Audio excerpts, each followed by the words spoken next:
Hear me? You fucking hear me? Alright, so 3, 2, 1. Let's go, lesbians! Hello, everybody. Game of the year! What? Hello, everyone. Welcome to Into the Multiverse. Into the Multiverse is a series of D&D campaigns, all set in the world of Gostar.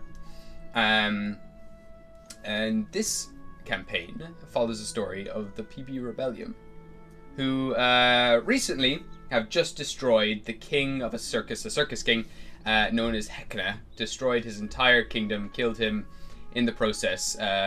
Discovered as well at the same time that he was Shahil's dad. And after obliterating the whole thing, obliterate this little replica of Rebellium, which is the massive circus kingdom that you've been in, the entire illusion, the entire place began to shatter around you, and you freed all of the people from this castle. We didn't see what happened after you broke it, but we'll be getting into that soon. But before that, I'll get everyone to give a little introduction on each of their characters and maybe what you remember from the last game, because that's a good little exercise. So we will start with yourself, Sharis. Hello, I'm Sharis, and I play Rael, who is a changeling paladin that follows the Oath of Glory under the goddess Demu. In last session, we fought Hekna, who is Shahil's father. He was really creepy. I remember picking up Shahil and launching him to the other side of the room before dying. I'm currently dead. I've been dead for the past month, and now hopefully he will be revived. Thank you. Amazing. Thank you. That was beautiful. Yeah, let's hope someone can hear you. And has healing spells left. Alright, you're perfect. We'll go then to yourself, Kat. Hi. I play Quill. She's a thieving bard and part-time rogue. She just saw her dad again because he said he was gonna go do some work stuff, and then, but lo and behold, he gets kidnapped. Come on, for a pack of cigarettes. It runs in the family, really. Last session, I remember that my cool girlfriend defeated the bad guy. Mm-hmm. Stabbed you right in the face. Yeah, and I ate a couple of babies. Yes, you did. Yeah. Oh yeah, you did! Yeah. It was a bunch of little... It was a ball pit. A fun little ball pit, but oops, surprise, all the balls are actually eggs with little fetuses inside. All full of babies, all full of Shahils. And they all want you to eat them because they're magic like that. They all just want to be eaten. Oh no, I ate so many. What does that mean? No. The idea of later. fetus balls. You're gonna be shitting out baby. Oh god. I don't want to be a parent. Yeah, we'll get to that another time maybe. But yeah, perfect. Yeah, cool. Brilliant. Thank you very much, Kat. And we go to yourself, Maggie. Hi everybody, my name is Maggie and I play as the dramatic sassy Queen Cobra, who is a wizard / warlock. Latest addition to the party. Yes. He did something very cool last session, and that was basically it. But he did something super cool. He shot with a cannon, and he actually managed to hit the enemy. Freaking obliterated. So he's very proud of it, and he's going to tell that to everybody that he knows. Nice. As he should, King. Fantastic. Thank you very much, Maggie. That's Thank you. Cobra. And next we have yourself, Marissa. Hello, I'm Marissa. I play Mysterious Spoons. She's a tiefling who's following Ixanom, yeah, sure. Oxenim. A little two gods. She's a little arcane cleric. I do not remember anything that happened last session. All I know is that Rael has been lying on the floor for a good month and a half and should be more than dead just now. But we'll figure that out later. Mm-hmm. And yeah, really looking forward to playing again. Hell yeah. Woo! Thank you very much. And then finally we have your self-cast. Hello. Disclaimer. I am hungover and drunk. So, I was actually the one who did all the fighting last episode. Oh, yeah, because there was 2 of me and none of y'all did anything. So I was the one who had the hammer and I destroyed the big thing. So honestly, I'm the hero in all You of did this. do the I whack play whack. Shahil. I did. I play Shahil. He's a tiefling, a bard, a warlock. He's very annoying. Thank you. Perfect. Great summary. You're welcome. Amazing. Thank you very much. Okay, yeah, so that is the PB Rebellium. We also have Ev, who plays Trill, sorry, but will hopefully be joining us later on. My name is Gabriel Galway. I'm the DM, or the Dungeon Master. I write the story and build the world around these characters, and they interact with it, and they are the heroes in this reality. So yeah, last we left off, everyone battled Techna, destroyed Revelia, and now you all come to hold up here. I'll show this off for the actual stream itself. You can now see the open plains around you. You're kind of within just the outskirts of the Magnolian Forest, and fragments of what look like floating red pieces, like shards of glass, are starting to rain down very gently, and as soon as they touch the ground below, the snowy ground below, they just poof into little bits of red glitter, leaving off little kind of like little sparks as they all land very gently around you. The whole sky is lit up red, and you look around to see people waking up almost as if they were dreaming, or looking around, or looking at their bodies, no longer covered in like grease paint or clown makeup or anything like that. They've all been healed, they've all been changed, and there's not a single sign that a circus ever stood here, or that any of these people have been trapped there for weeks, months, years. They all look perfectly fine, if not a little confused. Dude, I had 12 tickets. The- What happened to them? The tickets are now burning away in your pockets. The only thing that remains, Shahil, is the hammer that's in your hand. This large red mallet that has like Hecna's face on both ends of the mallet. It has little bells on it as well that ring whenever you swing it. And below the hammer now, where you've smashed the structure of Revelia, is a single golden orb that rolls over, and that you see this red eye looking up at you, and then the eye slowly closes over. Wonderful. Gabe, Yeah, another I'm eye. taking the orb. It's mine. You can take Gabe, it. can Yes. I feel my mom? You can. What have you seen? She is in the hammer.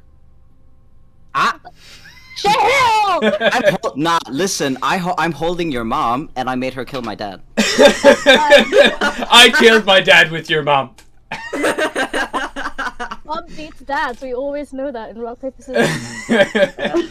When someone Cool. asks you who killed the enemy, you can just say your mom. Your mom. Yeah. Oh. Oh yeah. See? Quill's Um, gonna.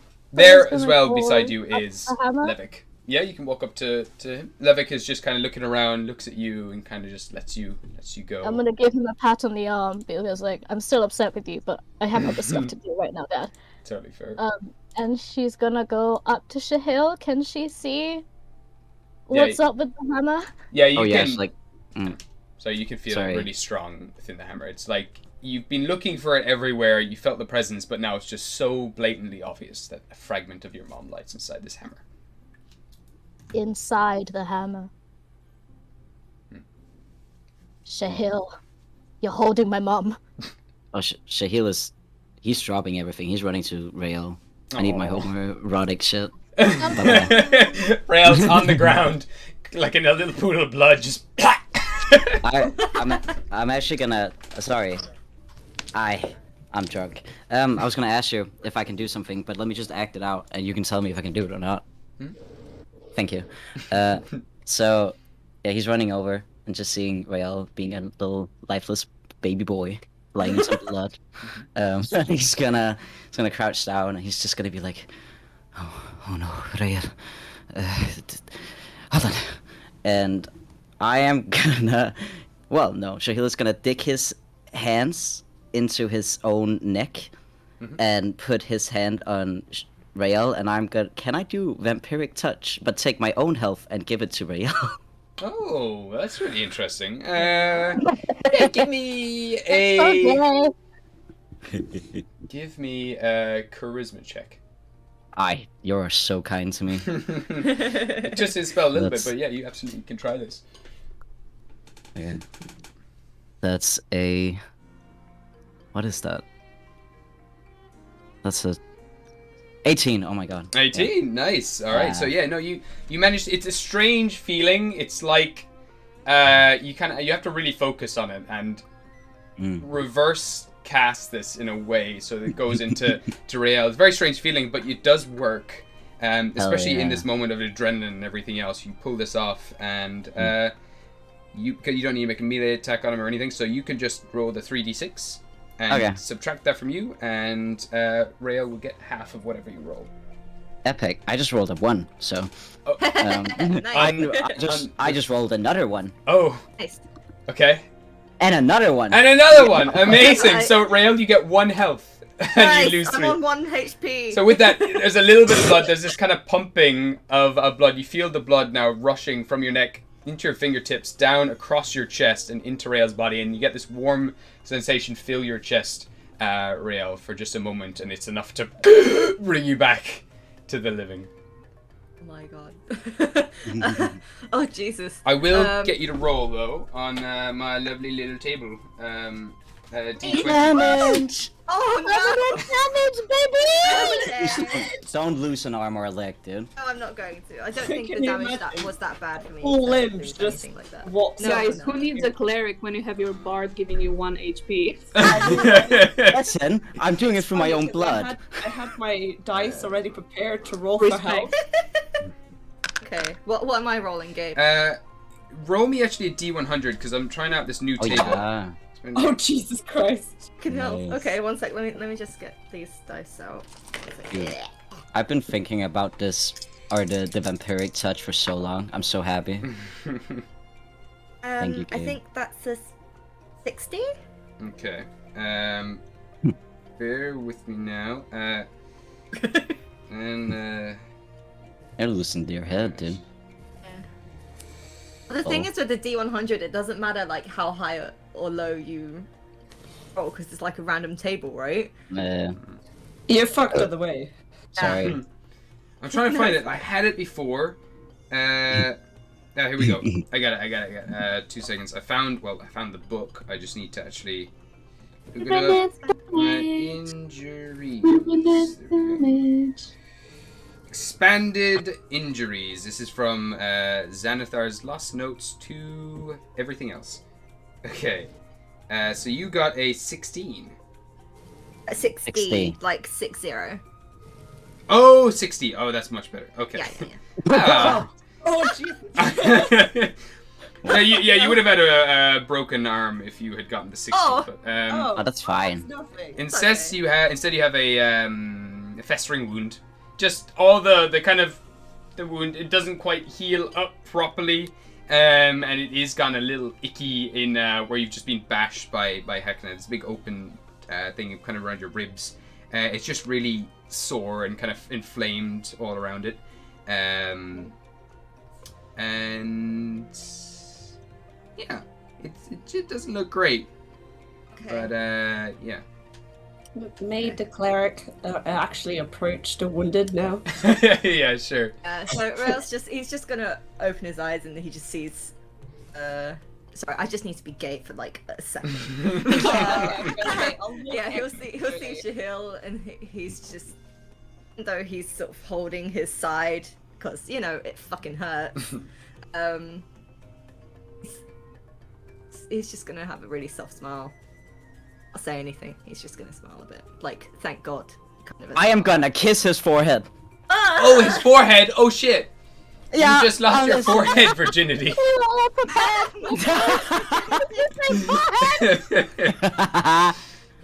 Nice. Yeah, gently kiss his head, and with Stereo, you wanted to do something. Yeah. Gonna I ruin the feel like moment. I'm interrupting something, but that's okay. She would have done it. It's fine. She's just gonna walk up and go like, "Alright, I'm sorry for interrupting, but he's wounded. So may I just check his wounds? Can I do like a little medicinal check?" Yeah, absolutely. Give me a medicine check. Oh yeah, let me just roll a dice up right for you. Let's go. There we go. That was a shit one, wasn't it? Yep. Oh, but it's okay because I got +9. That's a 14. 14. You can tell it's definitely infected already. It's kind of like already picking up some of the dirt and things that was in here. There might have been also some sort of like dirt or some sort of venom within like whatever weapon was used or whatever attack was used on Rael. But you think that any sort of like potent enough magical healing would just be able to get rid of that, no problem. So that won't. Oh, cool. Persist. Then I'm just gonna sit down and use life transfers. Okay, perfect. Oh, what? So more of your life taken out of you and put into Rael. Rael's just like a cocktail of blood right now. Yeah, this is gonna end up in some medical issues. Tasty. Emotional damage. Unfortunately, Gotta give you Shahil's blood potion. healing wasn't enough to remove the infection itself, but One. Nah, listen, it would actually have been 2.5. So, Oh my god. you always Stop. Guarantee you, I'm giving you more than one. Thank you. Okay, so that's 8. Bitches. That's 13. That's 23 health. Wow. Jesus. Okay. That's 23. And with that, the wound does close over, the pain subsides, and you can move again and just enjoy the moment a little better without being distracted by the pain. Just rest his head on the ground like, oh jeez. Like, Yeah, I'm It's- just gonna pat Rael's head and go, time to attend to more wounded. And I'll just, is there any other wounded around? Not really, but as you are looking around, you eventually bump into Annalise, who is making her way over with Sort of a little with the Hellforger, the person she gave you the tickets for, like if you ever are in Yeah. Star Platinum. And she kind of goes right up to you, really small, has her hands on her hips, looking up at you, and she just throws out her hand in front of you, and she's like, Wisteria, it's been a while. I'm so sorry I didn't recognize you last time. My hair's all fuzzy, but my goodness, look at you. Gotten younger. Yeah. That happens kind of often. Well, either way, it is absolutely wonderful to see you here. Your parents have been, a little worried about you, I gotta admit. They've been trying to find you, God. locate you, searched all over the place for you, but I'm glad I managed to find you. I can let them know that you're okay. Oh god, from a scale of 1 to 100, how likely are they to kill me when they see me? Oh, don't worry, I'll put a good word in. I'll sugarcoat it and just tell them that you found your Okay, so that's your tribe. 100. We'll see. Yeah. Oh yeah. Do you want them to know where you're going? Sure. Alright. Where are you going? But only if they don't kill me. No one's gonna kill you, sweetheart. No, come Oh, I here, come haven't- here. And she I kind of haven't- guides you down into her arms, so you have to kind of hunch over, and she does kind of just wrap her arms around you and just rubs your back gently, just like, it's alright. You've done well. Everything's over now. No one's gonna kill you, sweetie. Oh no, not literally. Just, I have a feeling I might get a shoe on my face soon. No, maybe we'll see. But I'm sure that Oh, they've you've been, always been so naive.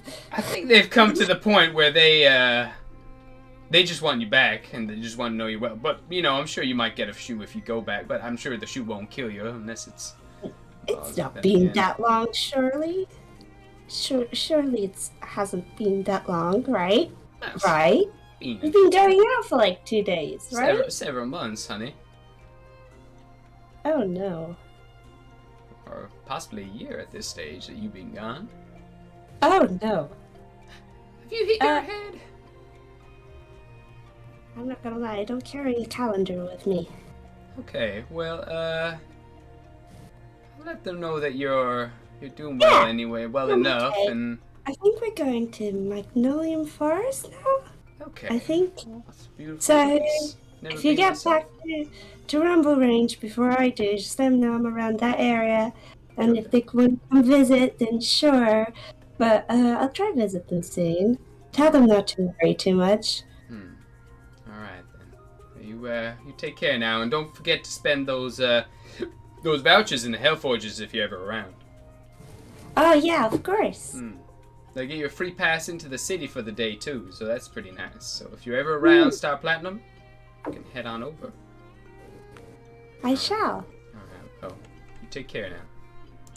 You too, Annalise. It was nice to see you. All right. She kind of just pulls up her pants, throws her hammer over her shoulder, and walks off. The Hellforger, who is a Duergar man, kind of very dark grey skin, kind of like a mossy, stony beard. This beard almost looks like it's half made of stone. Kind of goes over to you, just gives you like a nod, just like, oh yeah, see you later. Just walks on off with her. They start to gather people around here, just kind of check on everyone, just make sure they're all okay, and kind of explain the situation to everyone who is here. And you do hear them saying like that they kind of start pointing over in the general direction of the rest of you, and you kind of hear mention of your name, that these are the people who have helped you and saved you. Oh. Can I join the rest of the group closer Yes, you to can. the You're no longer standing by the cannon. The cannon that was at your feet is now disappeared and turned to dust. Actually, you do make your way back after mourning your cannon for a little while, maybe. Yeah, I'm going to run towards the group and scream, guys, have you seen my cannon? I did it. It was so amazing. Have you ever seen anybody do this like I do? No, you're I think absolutely I amazing. blinked. Well, I am pretty sure the rest of the group has seen it, right? Shahil, have you seen what I did? Shahil is just looking at Rael.'s just like, yeah, you're wonderful. You're amazing. I'm going to slap him on the shoulder, being like, hey, are you listening to me? Oh no. He's just gonna like slowly like turn his head, and he's like holding like Rael's head in like his hands. You feel me, like very, very gay, and he's just like he's gonna smile at Cobra and just like, you did wonderful. Now leave me alone, please. Well, I have heard that you are a bard, so what about making a song about me, I think I'm gonna shoot you. I think that is very lovely. Thankfully, we have two bards. Quill! Oh, I love him so much. Belle's just kind of like patting Shahil's chest, like, come on now, stop that. Nice. Quill, darling, so how about you make a song about me? In a bit, Cobra. And she's gonna try and drag the hammer from her dad. Everybody's so busy these days. I will write a song about you. I'm very good at making a song. Wait. Oh. Hold on. Where is the other me? Where is he? Shahil, You where is he? can give me a perception check. Okay. Quill, you were dragging the hammer over somewhere? Oh, sorry, I interrupted you. No, it's fine. No, you roll away, and I'll come back to you with the perception check in a second. Yeah, I'm trying to drag it to Dad, and once it's close enough, she's gonna plop it down, and she's gonna plop next to it. Be like, okay, Dad, she's in here! He just has like a smile across his face, and you can see that there's like this kind of black smoke rising up from his feet, and there's these small little embers kind of burning away at his feet. He's like, all right, cool, yeah, sure. Brilliant stuff, Quill. It's how many now have we got? Oh, you're making far more progress than I ever did. I have her harp. I have You have the her harp. crystal ball. Your crystal ball. This three. I have 3. Hammer. Took me years to just find the ball. Why are you on fire? So, you know, you've helped me a great deal, Quill. I'm no longer shackled to Hekna. He's the one who gave me this curse in the first place, but, I was allowed back into Rebellium as one of the few places I could leave the... When a vampire, or when a person dies and becomes a vampire, they're bound to the area they died in. They can't really go very far from there. Like I said before, in Orkyle, I couldn't really leave, but now that I'm far from Orkyle and no longer in the safe space of Revelia, which I was allowed in, it's like a home for vampires. It's calling me back. It's trying to drag me back to where I want to go, so I'm gonna have to get back there as fast as I can. It's gonna start dragging me soon. I'm probably gonna burst into a cloud of mist. It's normal. It's fine. I can exist in the mist. But the winds are probably gonna guide me home soon. But listen, Dad, don't do that to me. I thought you were about to. Oh, I'm not dying. Don't worry. I'm not. Oh, God. I mean, I'm already dead. But you know, I'm not gonna burn up. I'm gonna be dragged back to where I'm kind of bound to. That's part of the curse. Okay, you should have started with that. I'm sorry. I'm just. No! You're doing great, hon. And he, at this stage, like up to his like legs are just this black mist that's kind of being swept away by the wind, and he kind of just grabs you by the cheeks again and just gives you like a really big, wet, prickly kiss on the forehead. Where his beard is just kind of stabbing into you, and he just brings his hands through your hair and just looks at you, tears in his eyes. And he's just like, "You're doing great. I wish I could be there for you a little more often. I'm sorry. Listen. Don't worry. While I'm traveling, I'll see if I can find a way for you to travel again. Just don't explode, please. I'll be looking into it too myself. I have a few contacts. I got one friend in the Thunder Plains. He's been researching this thing for years, and maybe I can get in contact with him now again, that we haven't been cut off like we used to be. If you're ever in the Thunder Plains, it goes by the name of Cammy. He runs a place called the Ribcage Inn. It's one of the very few buildings that actually are scattered around the Thunder Plains. But if you're ever there and you ever bump into him, you can tell him, say hi for me, and he'll give you a free room for the night. It's the best I can do for now. But here, look, just take this with you. And he just pockets like palms you a gold pouch of coins, and then as that he look up back to his face, it disappears into smoke, as does his hands, and he gets caught back up into the wind. Safe journey. See ya. Shahil is just gonna just softly whisper like, "For the fact that he was burning for so long and almost dying, he just didn't shut up." Can tell they're related, I can. Oh, don't. Okay. I thought you were dying for a second, don't laugh. No. Oh, God.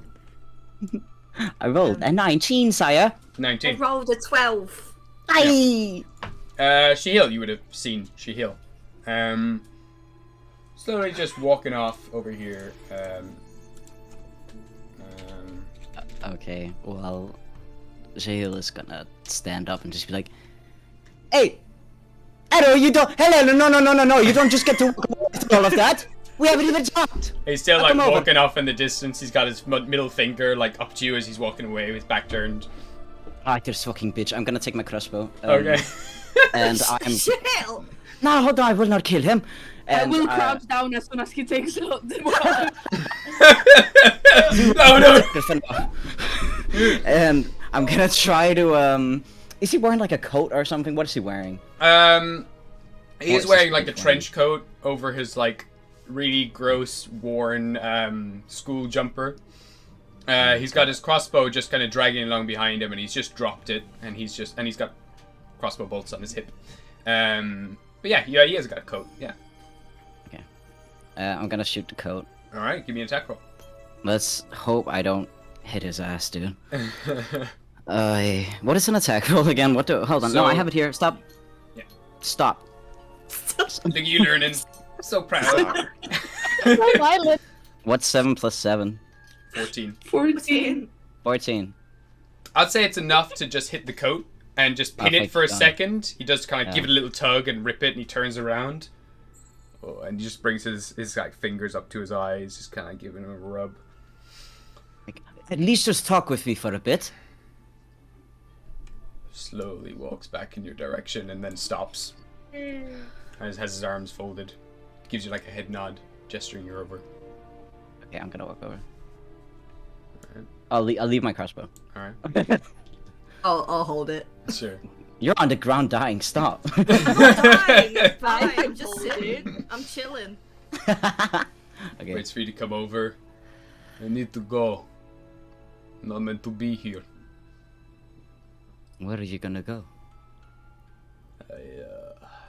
I'm done now. I mean, I am too old for this shit. I've been doing this for years, and finally I saved one of our boys. I think it's time to stop now. I'm tired. Just want to find myself a nice bar and just stop. I'm done. Here, he just picks up the crossbow and shoves it into your chest. Better use for you anymore. I'm finished. I've done enough killing in my life. I'm tired. Thank you. Rael, what was he to us? You. Not me. He is in every reality. We're bound to him forever. Doesn't matter what world I've been. There's always a Rael. There's always a Shahil. Eternally connected. I see. Sometimes you go to reality. There's no, No. one person there, maybe something didn't happen, they don't exist. Other times they're just a completely different person, but always there's a Rael, and always there is Shahil. I see. I will keep my Rael safe. Yeah, don't fuck up. I just saved him for you. Thank you. And he's gonna like very genuinely just like put the crossbow back and just kind of like very awkwardly like take his hand. Like he doesn't really know how to like do it. What are you doing? Hold on. I'm not fond of it either. But and he's gonna give him a hug. Okay, and he kind of like raises his arms up like as you're hugging his waist, and he kind of looks down at you. He's like, and Yeah, I just know. kind of like hugs you, kind of awkwardly. He's like, all right, we did good. Yeah. You saved him. Thank you. You Oh, did did much better than I ever could. I think he'll be okay with you. Yeah. Okay, right. And he just like, pushes you away Yeah, from his yeah, chest. Yeah, one right. more. Yeah, just come on, it's weird. It's just like That- self-love. We're not. That's not the thing we do. We don't. No, we've never done that. No, we should don't. start. We don't really care for ourselves very much. You No, just that's the thing. no, but you're great. You're fantastic, actually, and I am too. We're actually. We should maybe try this more often. Not with each other, but just appreciate yourself yeah, a little yeah. more. Just like Should you listen? Yeah, you have. I know words. you want to say that you want to give up, but you don't have to start killing again. See, I mean, But- what do you do? You've got But no purpose anymore, right? What am I to do? Like start singing? Start playing music? No, I've never. I'm a wizard. I'm a powerful wizard. I study. I like books. Hold on. He's just gonna run back and get his old crossbow, and he's gonna just come over and be like, "Listen, don't you say now that you don't want to take it because that's gonna make it really fucking awkward. So I'm gonna give you this." Well, this is like Say- far less superior than okay. Right, I know, okay, but sure. Okay, fine. I'll take your Thank you. crossbow. No problem. It's very nice. The wood that you have here, it's good. The mother wood, right? Yeah. Yeah. Same in mine. folds it up, I- pockets it. I have a good one. I don't really know how to end this conversation. It's a bit awkward talking with, Yeah, you don't look that handsome. Oh, What happened? stop. Just I let myself go a bit, maybe. But maybe when I go back, I get a haircut. I like what you've got going. It's good. Oh yes, you do, because Short hair, Even- good. yeah, even if your Rael isn't here. Hmm. We don't believe in all that shit, but he might be up in heaven, looking at you, and That'd be maybe he lovely. wouldn't fancy how you look right now. I know I wouldn't. Give me a persuasion check. Okay. God, they're so awkward. I love Honestly, them. pissing myself. Like, it's so funny. That's hold on. 20, 21, 22, 23. 23. You're right. I'm Yeah. a shit. I smell like fucking shit. You I mean, do. I should at least. Listen.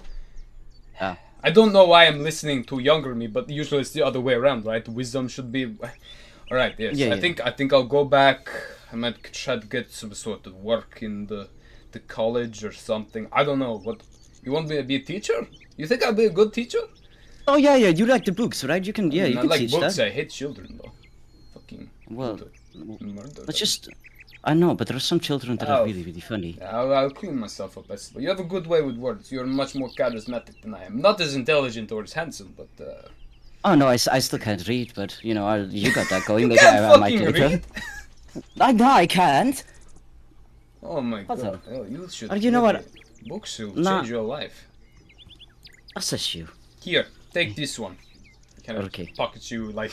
Gives you a book, and it looks like some sort of smut book by the cover. You can't read what it says on the cover. Yes! Like, this is really good. You should check this out sometime. I mean, when you start reading, this is good motivation to start reading. It Okay, also okay. gives you really good tips for hanky panky. All right, I'm off. See you. Yeah, bye. All right, bye. Yeah. Bye. And he just kind of like kicks a stone or whatever. Yeah. All right. So you all right, and he brings his hands together, and like this dimension door appears behind him, and he just falls through it, closes. He's gone. That was both so depressing and so funny. Did Shahil just get the Kama Sutra? Okay. Cool. Thanks. Can I? What? That's the one thing you actually want to put in your inventory because that's important. Oh yeah. Yeah. That's important. You need the hanky panky tips. Oh, don't worry. I've written it down. I couldn't get over the fact that the Shahil said hanky panky. he's an awkward nerd. Like he. He is. God. What? The crossbow is so powerful. I'm actually so happy. I got Yeah, the that. crossbow is called the Last Laugh. And it is 2 seconds now. Yeah. It's a +3 crossbow. So it's a Mhm. magical +3 plus crossbow. So your attack modifier is, so you're adding your dexterity plus your proficiency +3 to the attack. Fuck. Hold on. Wait. So my proficiency where? Sorry for that. Oh, God damn. that's alright. Nah. So I'll your do. proficiency is +4. Hold on. For now, you can take note that it's Yeah, a yeah. +3 magical crossbow. Yeah. It has a range of 100 feet and a max range then of 400 feet. So it can fire up to 400 feet. And with your sniper thing, you can shoot up to 400 feet with this without any negatives or anything. It does a D10 damage plus your dexterity +3 as well because it's a +3 weapon. But it also does 4d8 psychic damage. That's it. That's what I wanted. And the target has to make a wisdom saving throw or be silenced for 1 minute. Oh my god, this is wonderful. I will say though, there are charges on it. So it's a +3 magical crossbow with 3 charges. Okay. that recharge every day. And to use the extra psychic damage and the silencing ability, you have to spend a charge. Okay. Yeah. Okay. Thank you. That's alright. Whee! So it's called the last laugh because it silences people, it shuts them the fuck up. That is funny. So it's really good for mages. Mages need to be able to speak to cast spells. So. Yeah. No! This is going to be used against me! There you go. You're gonna be best friends. No. Alright. Can I Hmm. see if my mum is like fused into the hammer, or if she's just one like encased in the hammer? Hey, give me a religion check. My faith in Jeebus will help me.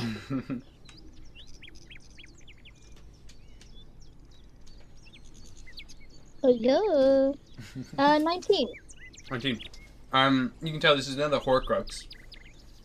So it is essentially like a vessel, for your mom. But unlike the other ones, where her soul kind of just seems to be sitting there, there is some sort of encasing around this one as well that is more so trapping her as well from ever getting out of this. There's a second seal around it. Is it a magical seal, or like Yeah, if I seems to be rip it magical. Seems to be kind of magical, but also you can tell that it is... Give me an Arcana check. Okay.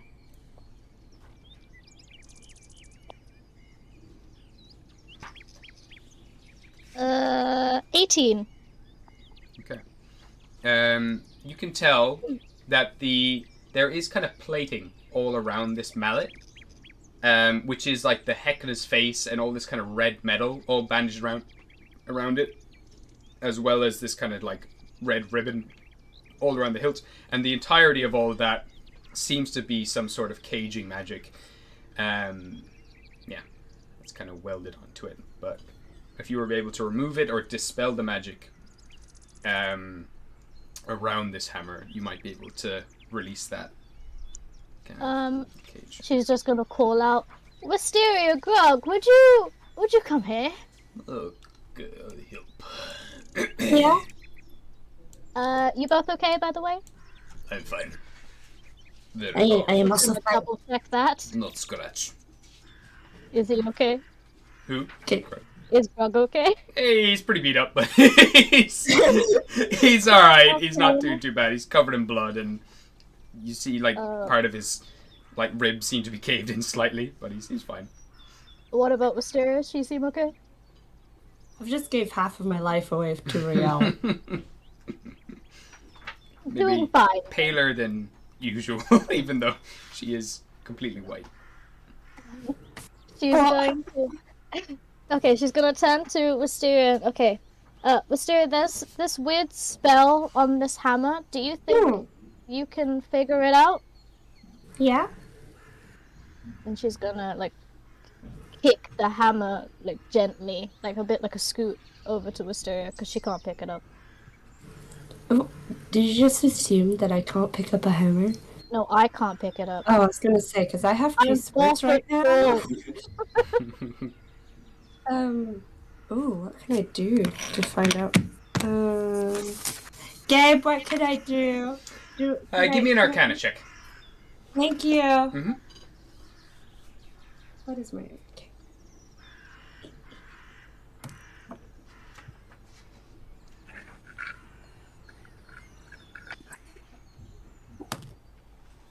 Oh no. Oh no.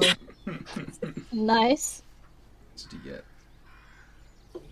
That's natural one. I am pretty beat up. Your head's a bit fuzzy. You kind of look at it, and you kind of vomit a little bit into your mouth. You kind of have to swallow it back.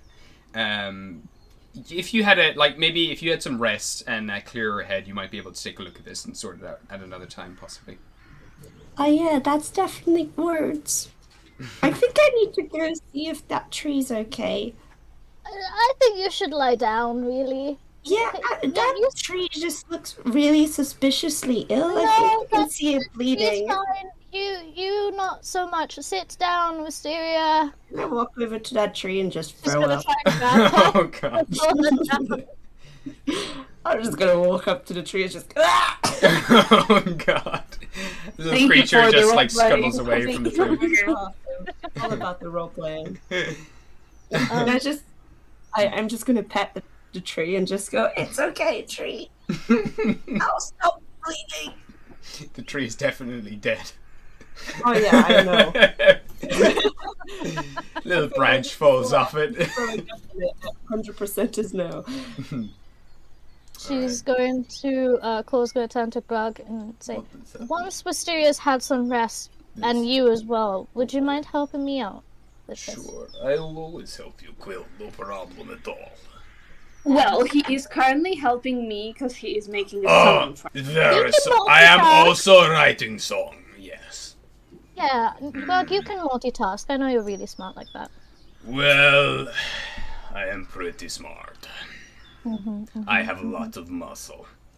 And we all know the brain is the biggest muscle. Brain is biggest muscle, and it is all over my body. Exactly. Mm. Claw's trying, has her hand above her face, not to smile. Bless him.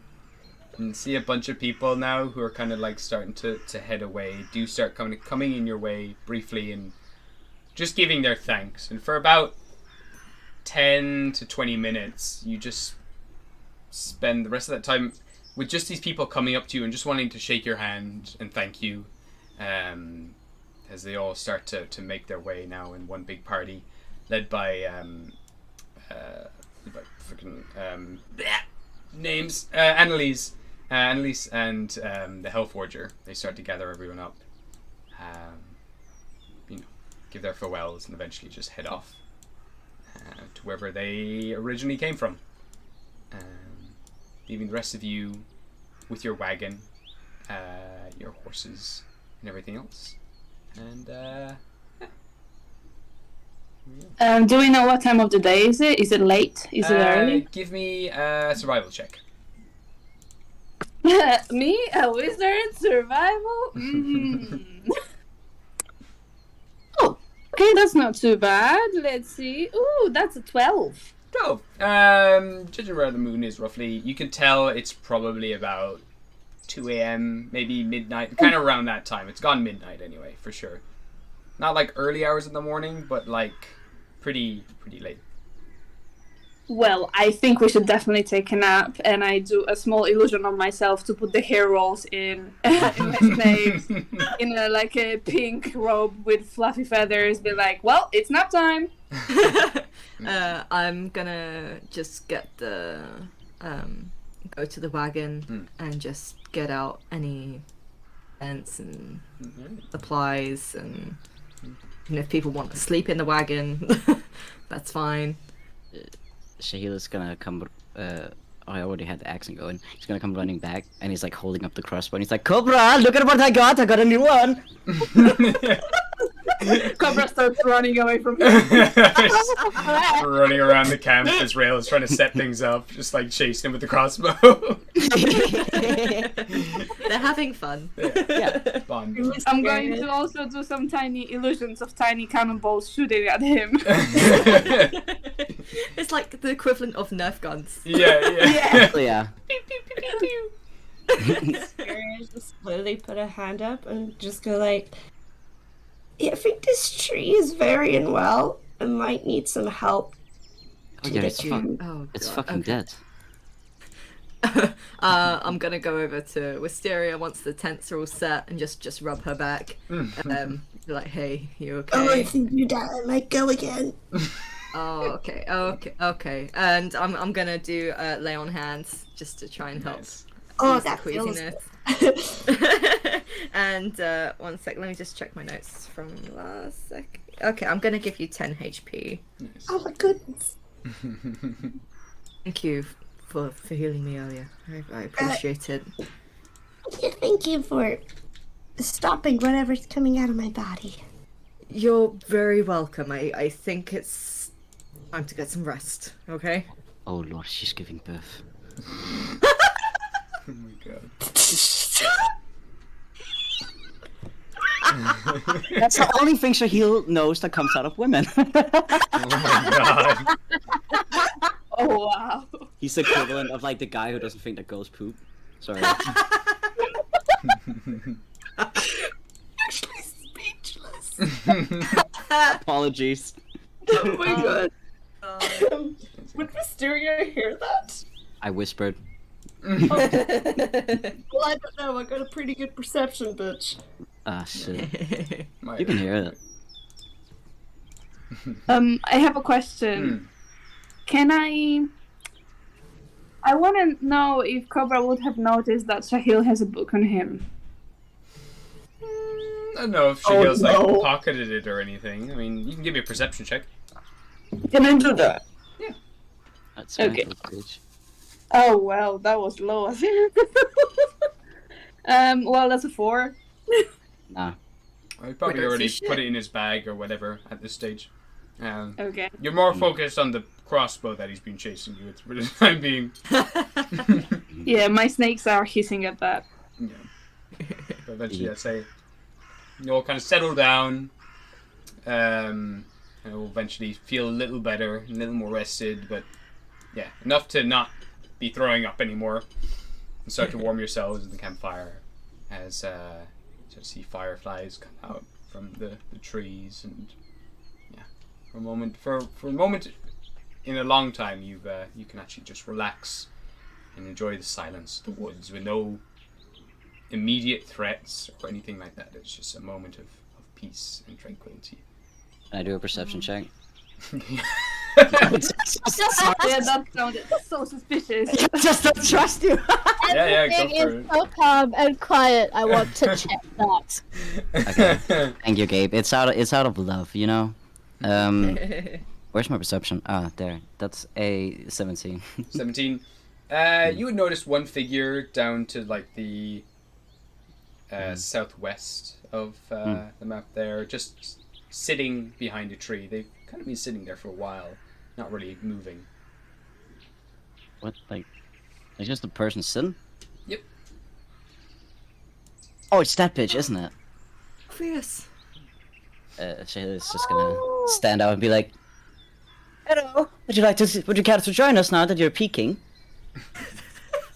Kind of just like seem to like nod awake almost. They kind of turn sluggishly, mask still on their face, and they just give like a slow wave. Oh shit, he was Hello. sleeping. Hello. Slowly gets up, kind of stretches out, slicks back their long black hair behind them, and stumbles on over. Hello, how's it going? How are you all doing today? Feels strange. Are you okay? Feel lighter. More myself. I feel like I need to play. Or, you know, has anyone got an instrument on them by chance? Nope. Nope. Okay. Well, I do. okay. Kind of immediately push through the crowd and plonk themselves down beside you, Quill. Do you mind? He's surrounded by tough men. Oh no. She's gonna hand over. She has a lute, I think. Okay. Hand him over a lute, and he starts to kind of, just tune it. Just ding, ding, ding, ding, ding, ding, ding, ding. Eventually, she plays a beautiful strum from the instrument when he gets it tuned.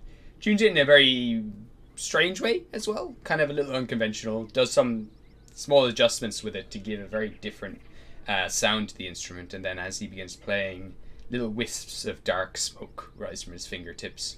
As he plays a very soothing, kind of sad and morbid lullaby, and just starts to pluck away this kind of eerie lullaby tune. And then she kind of turns to you, Quill, and she says, I want to thank you all for saving me back there. I was stuck there for I don't know how many years. It's nice to be free now and being able to finally play something that I want to play. Thank you. You're welcome. I'm going to head off now and hopefully start playing again somewhere. It's been a pleasure meeting you all. Thank you again. But I best be off. I won't be intruding here or interrupting. I just wanted to just give my thanks, and I'll be off. Are you going? I'm sorry, Orpheus, but you walking around with a mask on your face may make people a bit concerned. Oh gosh, I've had it on for so long. I forgot it was even there. And he kind of pulls it away. Kind of goes off with like a suction sound, and you can see now very handsome man, completely black lips, black bags under his eyes, and his eyeballs themselves are just pitch black. He's like a septum piercing and a couple of piercings along his lip and his eyebrows. It's very nice teeth. You can see his face is a little clammy and has little kind of like markings on it from where the mask has been there for so long. Kind of throws his hair back into his, just throws it back and places the mask down onto your lap. He's like, thank you. Oh wow, I can see everything all of a sudden. This is brilliant.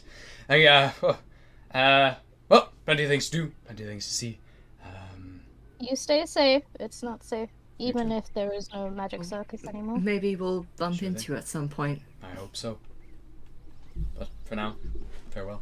I'll be telling tales about your exploits and heroism. Goodbye. And my cannon! Excuse me? The cannon! You have to tell me about it. He kind of like scooches on over, like really, really close, and just puts his hands on your lap.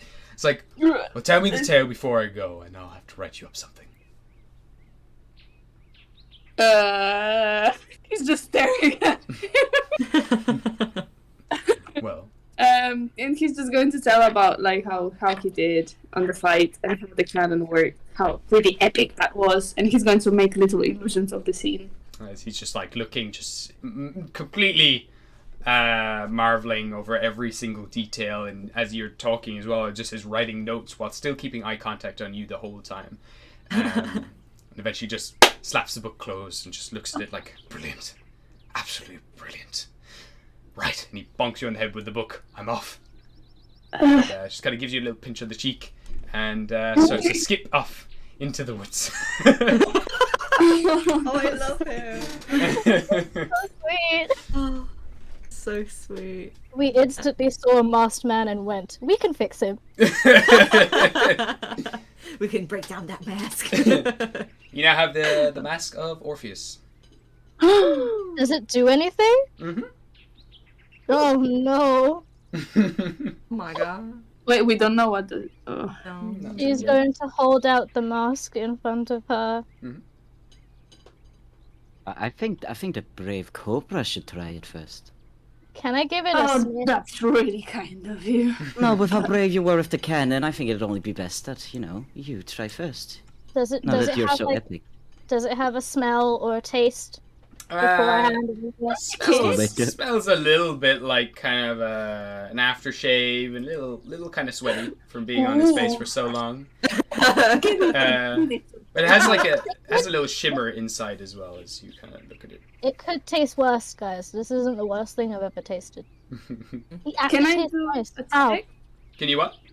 Can I check what kind of magic properties, or just like what kind of magic in general it has? Yeah, you can give me an Arcana check, or if you wanted to use, I don't know if you have. Oh, Arcana is my best one. Yeah, but I didn't know if you had the spell Identify, because you can also cast it. No. That's fair. Okay, yeah, so give me an Arcana check.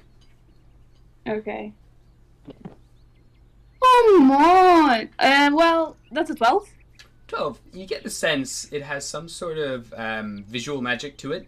You can't quite tell, but there is, as you kind of catch it in the moonlight, it reflects the moonlight not only on the inside of the mask, but also kind of around where the eyes are. There seems to be some sort of spell that will do something in terms of vision if you were to wear this. Also seems to have some sort of protective magic on it as well. Fascinating. I will try it on. Try it on. Okay. So you pop it on, and immediately you see the body temperatures of everything. You can see you have thermovision. You can see, it can also see through things as well. You can look inside where Trill is sleeping inside the tent. You can see through the tent and see the heat of Trill. Along with that, everything kind of opens up as well. You see everything much more clear. While you're wearing the mask as well, you have advantage on perception checks. You have thermovision, so you can see through certain kind of objects as long as they're not too thick. And it also gives you a +1 to your AC while you're wearing it. Oh wow. That is incredible. I will take the mask off and just kind of look at everybody else. I don't know. I don't know if this is for me. Does anyone else want to try it on? It's pretty fashionable, don't get me.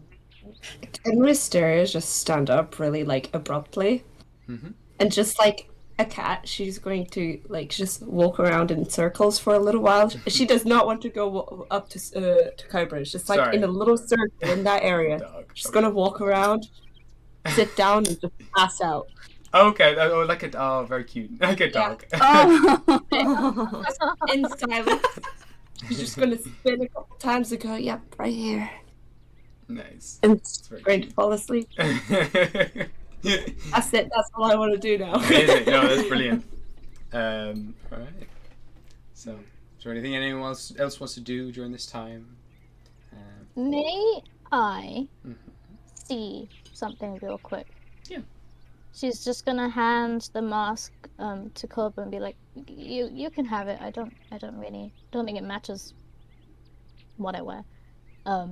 And she's going to sit down and meditate, but she's going to be looking for Levi's soul. Mr. Cowboy cousin brother man. Oh, okay, sure. Give me a religion check. Let's let people die, man. No! Fuck. He's been dead for a while. Yeah. 10. 10. No sign of anything there. Nothing at all. Okay. So she's just gonna sigh. Be like, well, fuck it. Just gonna give a little like bye to him. She was hoping she could talk to him. It's fair. At the moment, just with the roll that you got, there's nothing. There's nothing there. That's that you can pick up okay. on. She's just gonna assume he's dead and gone. Cool. Let the poor boy rest. And she's gonna nap, but not nap because she can't just needs sleep. to sleep. Yeah, nice. Just want to do one last thing. It's just kind of standing around or sitting, just watching everyone talk and blah blah blah.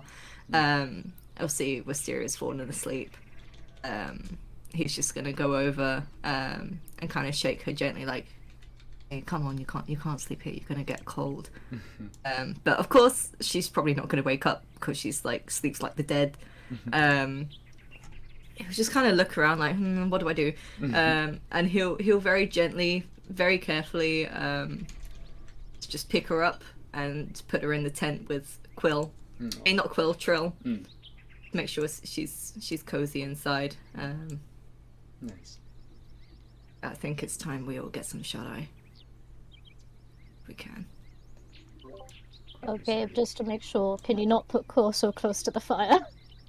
Oh yeah, God, yeah, very true. Thank Give you. you an inspiration. You're still scared of it. You got an inspiration, bitch. Nice. Oh, thank you. You can all take an inspiration. Yay! You're all some really lovely roleplay there. All round. Nice. Right, let's sleep. Yeah, let's go to bed. I'm going to be a little bit just staring at the mask and looking at every single one of the party and just be a little bit sad. Just kind of thinking to myself, and then pull up. Yeah. The gay is sad. No. Which tent do you want to go in? Who do you want to sleep with? The girls or Come the boys? here, Cobra. Oh hell no! I'm going to the opposite tent where Shahil is. Greg just stands guard like a guard dog outside the both tents. Sleep. Alright. And with that, sun starts to rise. And it's about midday when you all wake up and get your nice rests in. Fire has died down. And yeah. The day is yours now. And it's about 2 weeks until you can get to the Magnolium Forest where you're aiming for. So during that time, we might have some downtime as well. If there's anything as well during this time that you want to do, let me know, because it is just like it's free time that you can work on things, train on things, inspect or research things, learn to read, learn to train, all of that kind of stuff. So Nice.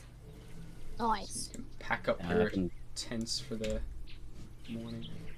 I've surely like, oh well, not me. Shayla's surely shown the fucking porn book to Rael. Oh sure.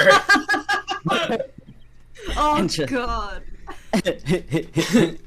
And he's been just like, like acting all like innocent, like he doesn't like. And he just ignores like the sex. He's like, oh, so what does this say?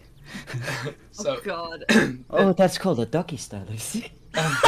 No. So the book, the book is called The Nut and Bolt, and it's about these two warforged automaton kind of characters who start to learn how to engage with other humans and learn about their kind of like sexual desires and things. And they're two automatons who want to be human and want to learn how to love and everything else. So it's their kind of sexual journey together, discovering how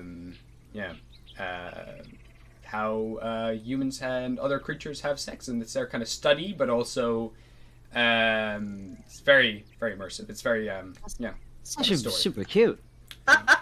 No, that's super cute. Don't laugh at that. Nice. Oh, You get a bedtime story. oh no, he's not reading that. No, that's fair. Embarrassed. We read a chapter each night. That was the Lovely blurb. experience. No. Okay, so God.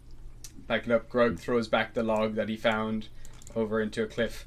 Clear up from your camp, pack everything up, have a nice breakfast, and ready to head off up into the Magnolian Forest, which is now up ahead of you. It's this large cliff, which some of you might know is a fossilized fallen tree. It used to be the elder tree of the Vale, but it fell quite a long time ago. But a new one has sprouted up from that cliff itself, and that is the Magnolium tree where the whole tribe have built their kingdom around. Ooh. Right. So, are we gonna make a move, or is there anywhere that people want to go? I need a little help carrying this hammer. Just give it to Okay. Grug. Could you carry this for me, please? No problem. He kind of picks it up with two of his fingers and just throws it over his shoulder, like throwing a jacket over his shoulder or something. Thank you. No problem. No, it suits you, Grug. Oh, you think so? Yeah. Oh, really? And he starts posing with the hammer. Oh, You look wonderful. Yeah, you should use a hammer. Oh It's my. your style. Really? He kind of puts the hammer down, like face down, kind of leans on it, almost like leaning on an umbrella, like sticks out his ass a little bit, kind of like, oh, okay, I will. He just throws it under his arm and kind of shuffles off into the wagon, jumps in, the wagon just weighs down under his weight. The horses kind of reel back for a moment. Okay, everyone, time to be a counterweight. Let's get in the cart. Wonderful. Like when you overload a pram too much and Yeah. it's inside. Oh god, yeah. Exactly. I'm gonna sit next to Cobra. There we go. Thank you. Slither.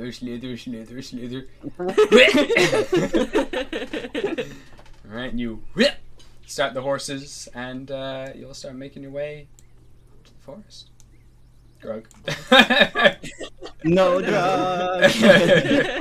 Cart from behind. Oh yeah. As soon Alright. as we get into the cart, Mm. Wister is going to immediately look at Cobra and just go, "You like to read? You look like you like to read. You like to read. You like magic. I can sense it." Well, and I'm going to adjust my glasses. I guess your senses are telling you right.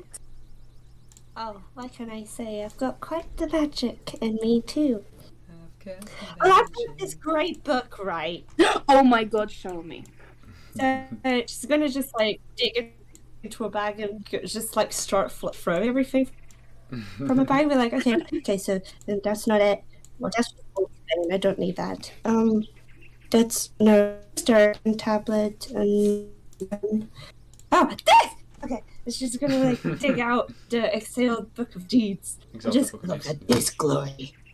Ooh. Isn't it so pretty? Oh, it's been ages. I haven't been able to figure out much of the stories inside it, so I thought maybe you could help me. But there's like so many, but there's like a few that I've read, there's a few that I haven't read. Not because I can't, but because it's, well, I can't, but it's locked in, but I haven't been able to unlock it. So I thought, oh, you know, he's smart. It looks like he could do magic things, so I thought he could help me, but you know, I don't know if you can help me. So you can see. Yeah, sorry.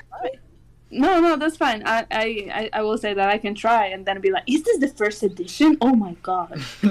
Oh, I reckon it is, actually. Give me a history check. For Cobra. History? Mm. Ooh, interesting. Okay, please be good, please.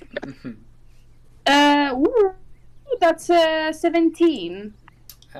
You've heard legends of this particular book. It doesn't ever seem to be like a real thing. It's only something that's ever talked about within tales and old stories and mythology. That there is a book that documents the heroic efforts of great heroes throughout time. And any time a great act is done, it's recorded within this book. And only those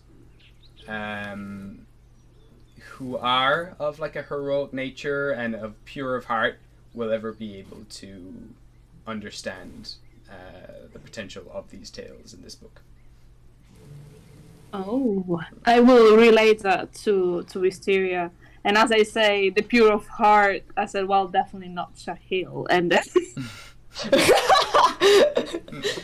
and then I keep going about the book. Oh, so I can read it because I'm obviously pure of heart and can do no evil. You can't read That for makes shit. so much sense. You can And I tell don't- as well, flicking through actually, Cobra, that these are all tales of the best acts that the Feylords have ever committed. And you can, reading through briefly while sitting with Wisteria, you can tell that each one of these stories shows a completely selfless act completed by one of these Feylords. And it's like the highlight of each of their lives where they truly just give up everything for something else. Oh my god. So long story short, it's like a best of compilation. I love Cobra so much. That's pretty much all I know. I hope it was helpful. Because I always Isn't have. it such a good read, though? Isn't it so pretty?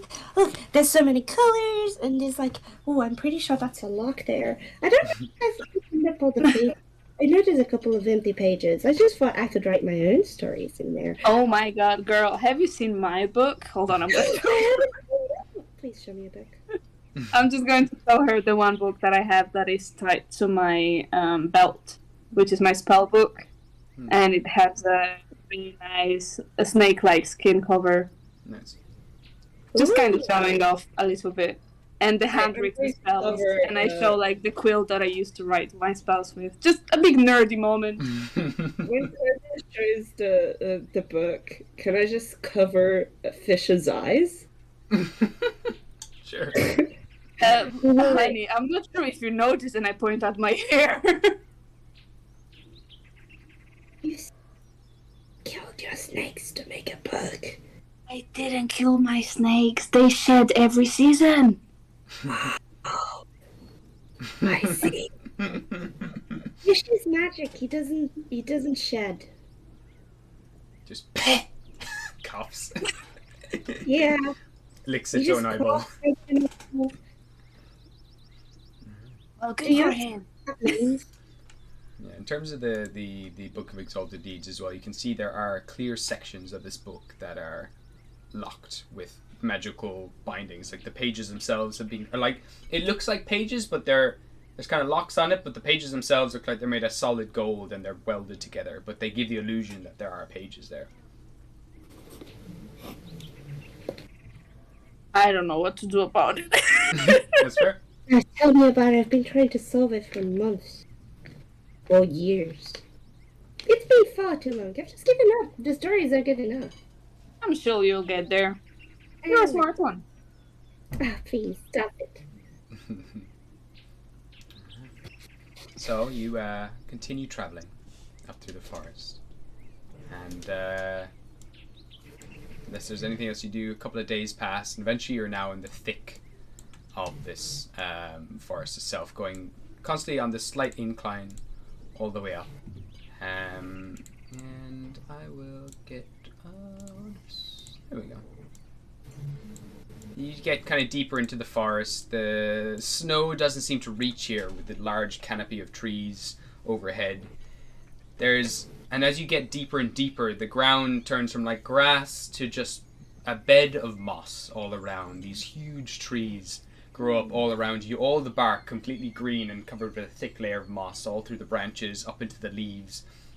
Large rocks and boulders as well are decorated with the same beautiful like layers of different moss and plants and other things growing out, completely like untouched by any kind of human. Nothing's been cut down or tampered with, and the wheels of your cart leave like perfect little imprints in the ground, but which are slowly kind of like buffered back up by the ground itself, which kind of just slowly grows up to replace the damaged moss.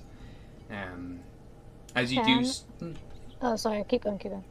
As you do start to travel through here, though, you do start to see a lot of wildlife just very calmly observe you as you make your way through the forest itself. I wanted to make a perception check just to see if there was like any hunters or like traps or anything like that around the place. Absolutely, go for it. Oh yeah. We're so fucking paranoid, dude. No, have I done this? Is this my fault? A bit. 17. 17. Okay. So as you are looking around, you do at one stage see a herd of kind of dinosaurs off in the distance, kind of scampering through the woods, which seems a little strange for the particular place you're in. But there's a bunch of this, like a pack of fast-moving dinosaurs, and one of them kind of turns and looks at you, and you see like intelligence in their eyes. It doesn't have like a reptilian eye, but like a bright, intelligent eye that looks at you and kind of scampers off.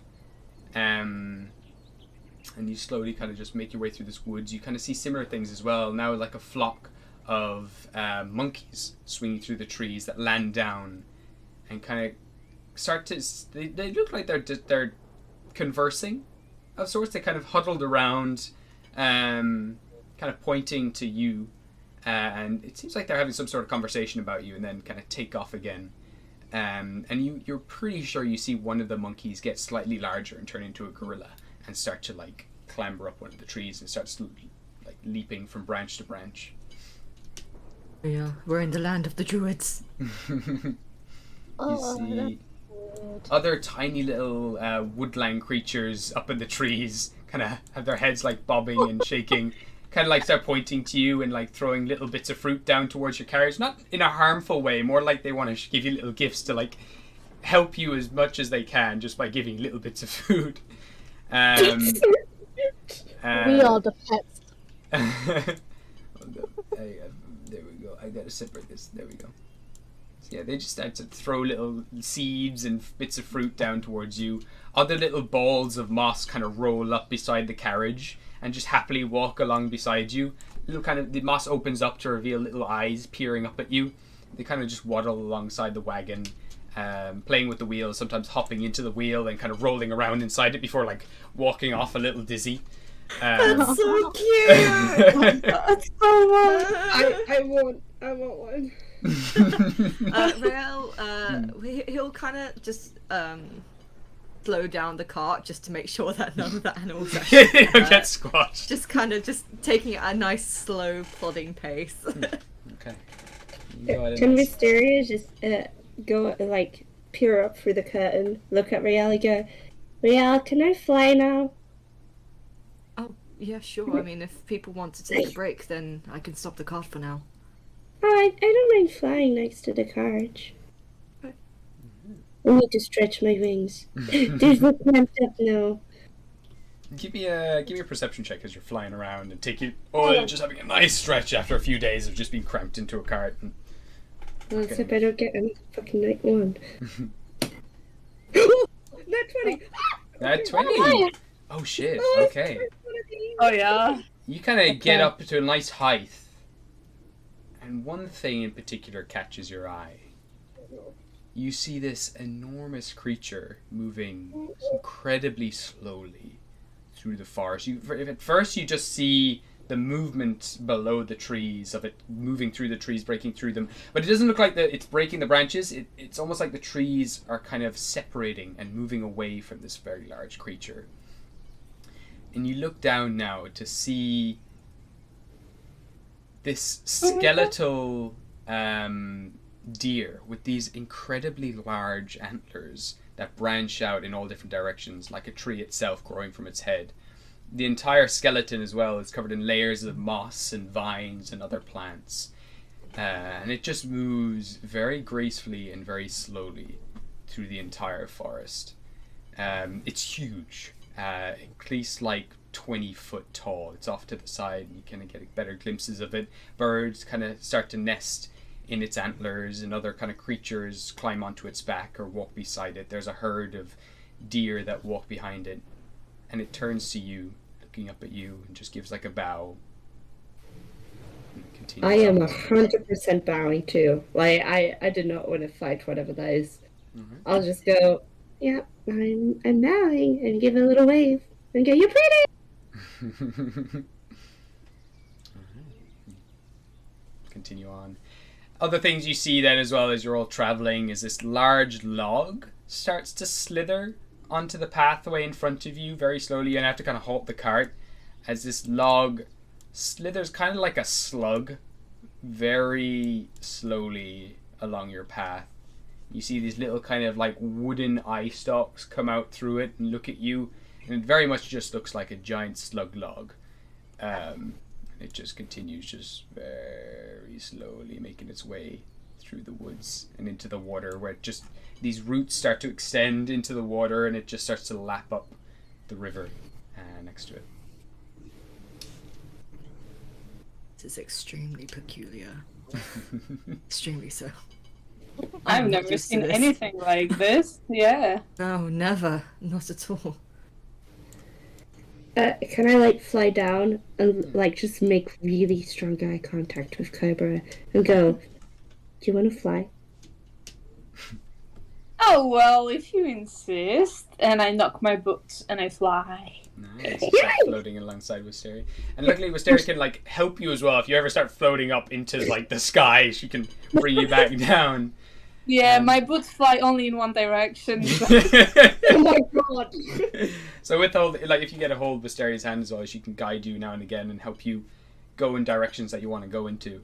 Yeah, she's 100% holding Cobra's hand and just like not even guiding him, but full on just taking him with her and being like, look, there was a giant deer in that direction, and I mean like giant, bigger than Gurk, and like there's like this slithery log, and then there's like you can look at all the moss balls, and there's a do you look as tiny as Quill from up here? And it's just gonna show everything that she's been seeing, like really excitedly. Oh, Yeah, I just 100% nod to everything. Like, I am very excited myself, but my hair is terrified, so the snakes are hiding. That's all. Can I see if there's any sort of woodland opening at all, or is it pretty condensed area? Yeah, give me a perception or a survival check, up to you. That was a 15. Yeah, there's quite a few as well. There's quite beautiful openings as well, where there's just big expanses of moss and stone. That almost look like some sort of Zen garden nearly, without the sand, but like those kind of Buddhist gardens where they just have like these. It all looks wild and free, but also like every boulder seems to be placed perfectly in this forest. And it just has this lovely there's plenty of free spaces to pull over or relax or anything like that. Yeah, he would just kind of do the dad thing of putting his arm on the back seat and turning around to look in the cart, like, I'm gonna put up over there so we can have a break, okay? Then he'll pull over. Nice. Alright, so we can set the carts. Pulls over just over here. And the rest of you can all get off and explore and stretch your legs to take in the space around you. Do I know? Did I see where that creature had, the one that looked intelligent, had run off? Like what kind of direction? Yeah, roughly. They're kind of like scampering off in a few different directions. You've seen a few groups like this before, a few different animals kind of like that. Yeah, they go quite fast, mind you, as well. They're kind of probably gone at this stage, but if you wanted to try to follow them, you can. No, she's just gonna sit down near. She's just gonna go near the slog. Okay, sure. And she's going to take out her notebook and she's gonna flip through a page that doesn't have any writing or drawings of any of her, like, of Trill or any of the party. And she's gonna just start drawing the slog. Amazing, nice. So cute. It's very cute. And this time as well, it doesn't seem to pay any attention to you, but then one eye eventually does come back out and just look down at the book, kind of watches, and then kind of sucks back in and continues to just drink very, very slowly. And as you are looking around, these little kind of guys start to like leap down around you. Little moss ball kind of sits on your lap and just starts looking at the page. These kind of what look like bats mixed with spiders without wings, kind of like little puppies, kind of start to like also gather around you and starts kind of petting and nibbling at your cloak. And then another kind of what looks like a donkey kind of makes its way out of the lake, completely covered in moss and algae and other kind of like underwater plants. Its hair looks like it's made of seaweed. Kind of I can do donkey noises if you need. You can go for a donkey noise if you want. Okay. Very gracefully yaws. You're welcome. And every creature that comes near Quill, she's gonna give it a little pat and she's gonna draw them. It's just gonna be a whole like couple of pages full of different creatures. Start like leaving little smears on your book. And they just get really excited when they actually see themselves, start dancing and rolling around, and at the stage you've kind of got quite a crowd around you. Just checking in. That is so cute.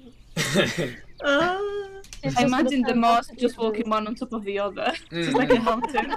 They just roll over each other. Yeah! Stacking up like a turn toad. to the others and be like, I'm gonna stay here. Not forever, just like while we're breaking. I can't live here. Frogs have a nice swim to themselves. And, yeah, you all have just a moment of peace where you can just relax and stretch and breathe for once, which is nice. Can I immediately run towards Rael? Yeah. and just like really strong eye contact. I don't know where my 14-year-old height lies, but I assume it's similar to Riel's. Mhm. So I'm Probably. like Not a very tall man. stare really Oh. deeply into his eyes and go, swords. Thoughts? Oh, you wish to do some training? Swords! Okay. Well, let's use a substitute first. And he's gonna look around at some of the trees and see if there's any like sturdy sticks of some sort. And he's gonna also just tie his hair up in a high ponytail whilst looking around, like, okay, let's do some training. You find some I've nice got- solid sticks for training. But I've got Seraphina over here, and I've got Crystal Susan in the other one. Why can't I use either of them? Crystal I need Susan! Susan. It sounds like a drag queen name or something. I love it. I've heard crusty Susan. Oh no. No. I like Crystal Susan though. That sounds amazing. Oh, Crystal Susan. Well, the reason is that if we do anything wrong, that we won't actually get hurt, okay? So we're not gonna use the actual swords yet. You need to actually learn how to use them first, okay? Seraphina's He'll a also bird. put his sword, like, on the cart as well, just kind of get loosey-goosey. Nice. Okay. Yeah, Shahil, can you take care of Seraphina and Crystal Susan, please? If I can what? I was just gonna walk up to him and go like, "Hey, this is Seraphina. Be very careful. She can get a little bit hot sometimes. And this is Crystal Susan. Be careful. She gets emotional sometimes too. Okay." Just gonna set them down very carefully and be like, "It's okay. Mother will come back soon." And then she'll walk up to Rael and be like, "I'm ready." That was And very he'll- like tear there. I'm ready. Ready! And he'll sort of just chuck over one of the sticks to Wisteria, and he'll start teaching her the absolute basics of sort of posture and how to actually hold the sword correctly depending on what it is, and maybe even start sparring a little bit. Nice. I'll get you to make an insight check for Rael. This is basically you seeing how what works for Wisteria and how she learns best. Trying to find her best learning style and work with that. Right. And then Wisteria, I will get you to make a let's say an athletics check for this. Oh yay! Actually, my lowest I score. got an 18 on my insight. Nice. All right. Oh, I actually got an 18 too. No way! So the pair of you are like very quickly are in like perfect sync. And Rael, you make sure to give her like a really long wooden stick to use that's going to be similar kind of in weight and everything to the swords that she'll be using. And the pair of you very gracefully now start to go through movements. You get it down pretty quickly actually with that. You're just totally in sync. And you can move on quite quickly with Wisteria. She learns incredibly fast. Yeah, she's natural. Oh yeah, he looks like, even though he doesn't realize it himself, he looks like he's actually having a lot of fun. Just sparring, so just to let you know. As this is happening, you're kind of probably leaning against the where is it? Fucking. You're leaning against the cart, Shahil. You kind of feel like going way down for a second, and now sitting at the top of the cart, kind of in like a Slav squat, is Tyr, just kind of watching the two of them fighting. And he just kind of looks down, and kind of gives you a nudge on the back of your shoulder. He's like, look at that. It's my little wee granddaughter. No, go. She's doing great. Look at your little boy. He's great little soldier.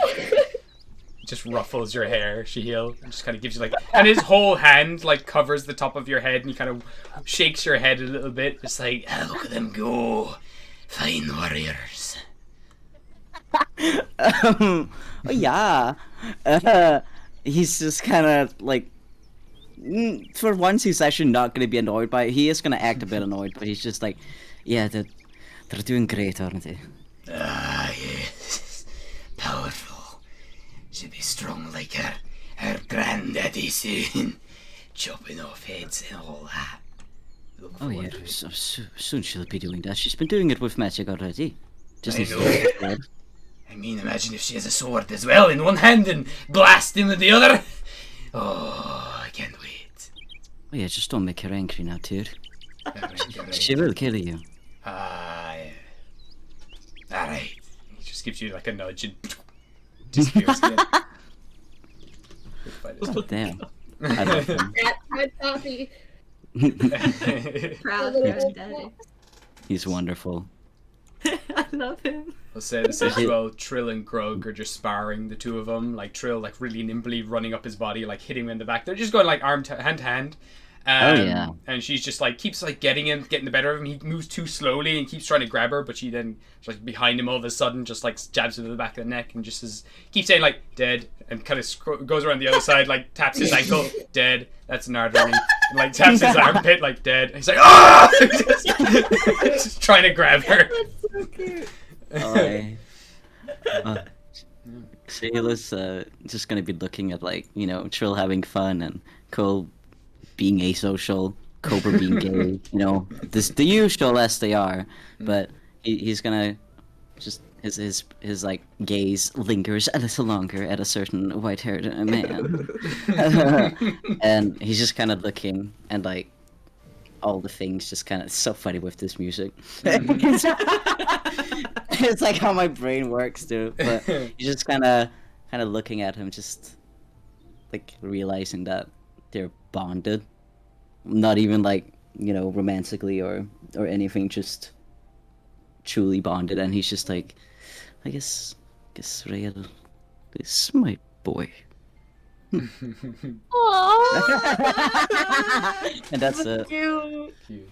Oh, that's so cute. So say You're welcome. the next while you spend, you know, few days, you know, constantly traveling, stopping, and have a very leisurely trip through the woods, up through the Magnolian Forest, and kind of just forget that you're in a rush or anything like that. For the first time, you can just take this at a leisurely pace. It takes you a little longer than 2 weeks, just because you're just enjoying the peace and just enjoying bonding and enjoying training and everything else during this time. And with the really high scores that both Rael and Wisteria got, I'll say Wisteria, you do become proficient with long swords, or I think they're great swords actually. For this, but you can. I'm going to say you're going to be half proficient, so you add half your proficiency to the attack rolls made with these swords. But you definitely can wield them. Yeah, and if there's anything else that you wanted to do during this period of 2 weeks roughly, let me know. I wanted to see if I could ask Wisteria to check out the hammer again when she's not vomiting her guts out. I'm not vomiting anyway. Can you check out the hammer, please? Not vomiting, but probably just sweaty as heck. Yeah. I think on a day where it's just resting, like not today, Yeah. but I while can they're guarantee you that she's been doing sword training in a pantaloons as well. Oh my god. Yeah, so one evening you can like sit down with Quill and investigate this big hammer, and very quickly you would actually, now that your head is clear, you can tell that with like a potent enough dispel magic spell, or Someone's ringing my doorbell. no, yeah, no worries.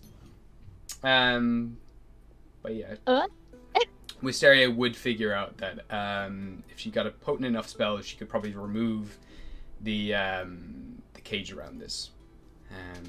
Okay. Was there anything Well, else?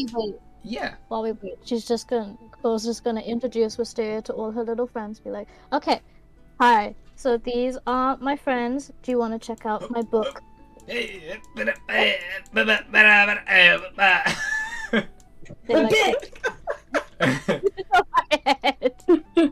don't know what happened, but I just came in hearing. Well, introducing you to her friends that she's made from the creatures and the slug. The slug is great. That's adorable. Could I ask if Kerber could help me with this? Yeah.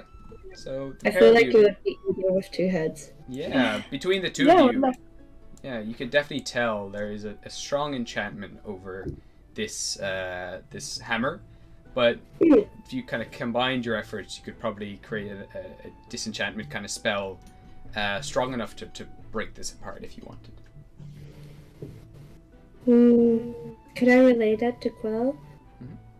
I just go, sure, me and Clara could undo it if you want to undo it. Yeah, I don't. If you're able to keep the hammer and just remove the spell itself, so I can take my mom out. Would I be able to do that? Yeah, with a dispel magic spell, I can roll for the thing. Wow, that was a natural 1. So immediately, as you do start to cast this spell, Ox and Im start to whiz around, and Cobra also starts to. You guys start to add your own arcane energy to this, kind of trying to go through the same motions that Wisteria's going through, and the pair of you just focus in all of this energy, the gold, the black, and the green, and purpley kind of energy, kind of start to hum inside this hammer, and then eventually it just explodes. All of the shards of metal that were on it, that were all kind of Heckna's material, just kind of fly off in all different directions, and then turn to like a dull grey metal, and now reveal this beautiful glistening hammer, this like a crystal, kind of like a orangey red crystal hammer, inlaid with gold swirls and spirals, kind of Celtic spirals. Has these 2 bronze horns wrapped around it, and has a very beautiful bronze handle now. And you can just feel the presence of your mom wash over you for a moment as you see this hammer in front of you. Oh, I thank don't you. know what we did, but we did something. You did great. This is exactly what I needed.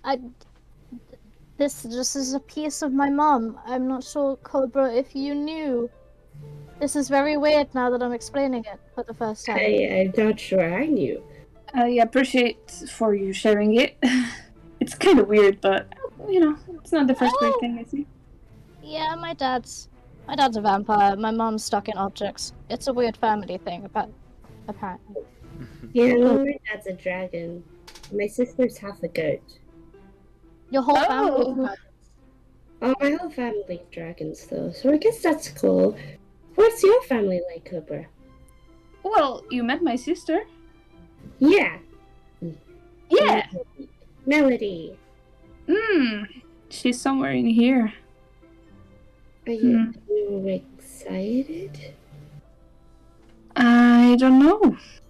I don't know that yet. I guess I'll know on the moment where I see her. It's been a while. What do you like doing, Cobra? What I like doing? We've been hanging out for a while, but I'm not sure I know your hobbies. What's your favorite color? What do you like to do? You like to read. What's your favorite food? Personally, I love Rumble Range's spicy curry. I would love to try it one day.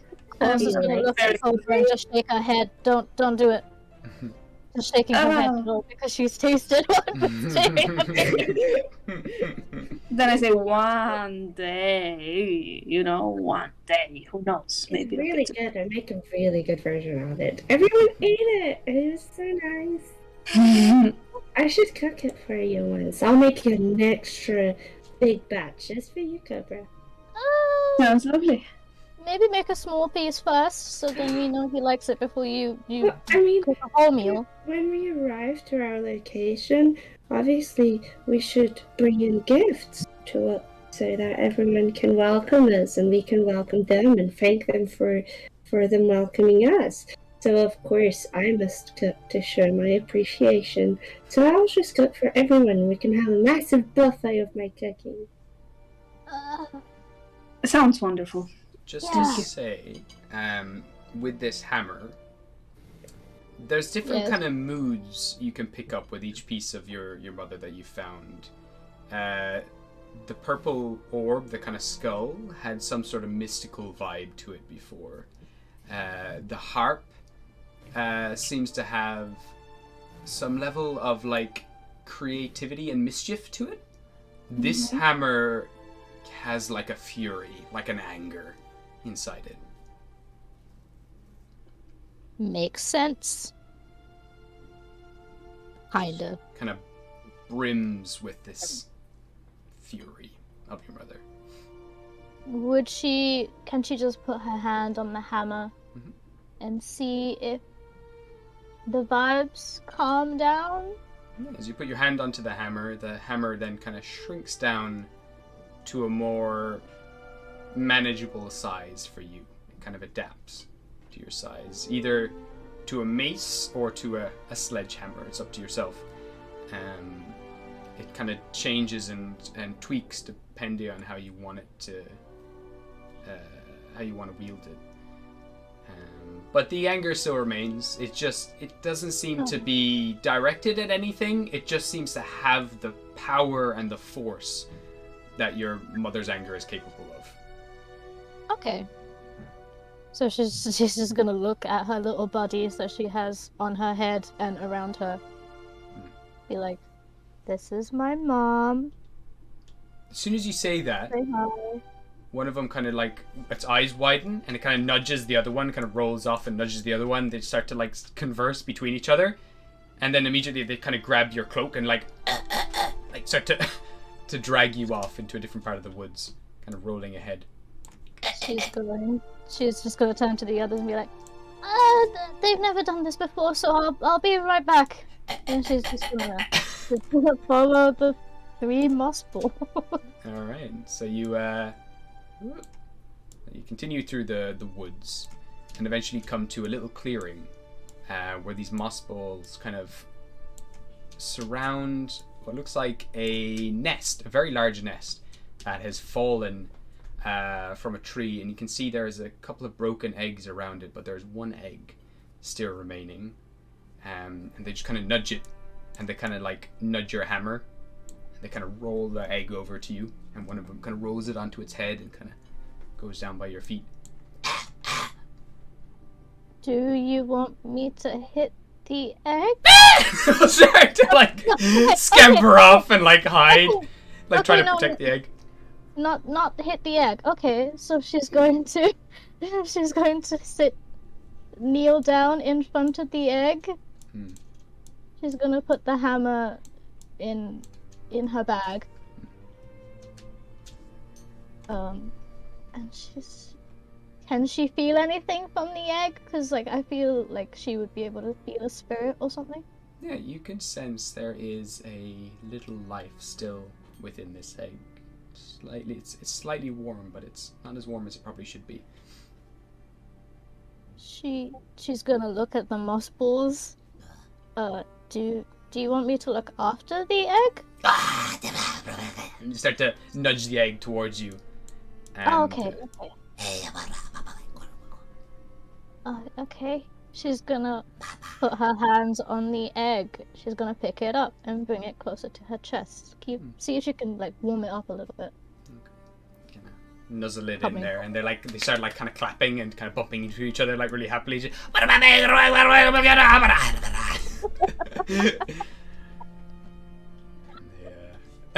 they all start rolling off. They just go absolutely feral. Make your way back to the She's camp. gonna take the egg back. Okay. She's gonna look at Real and be like, "I'm a mom now." Excuse me? She's just gonna look back at the egg and look where the moss balls had run off and just ta-da! Did you just lay an egg? No, not me. What am I meant to think when you come with an egg and say you become a mother? You don't know. wouldn't noticed if I was pregnant at all, and I also don't even think I can be because I'm dead. But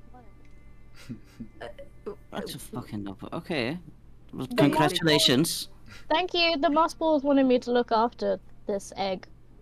Oh, okay. How big is this egg, by the way? It's about the size of Quill's head. Oh, it's a big egg. Okay. Okay, that sounds dirty. It's Wow. a big baby. Yeah. Big baby. I mean, Quill's not very big, but it's big enough. Still a big egg. Yeah. Oh. Okay. Is there something that we can keep it warm with? Is there?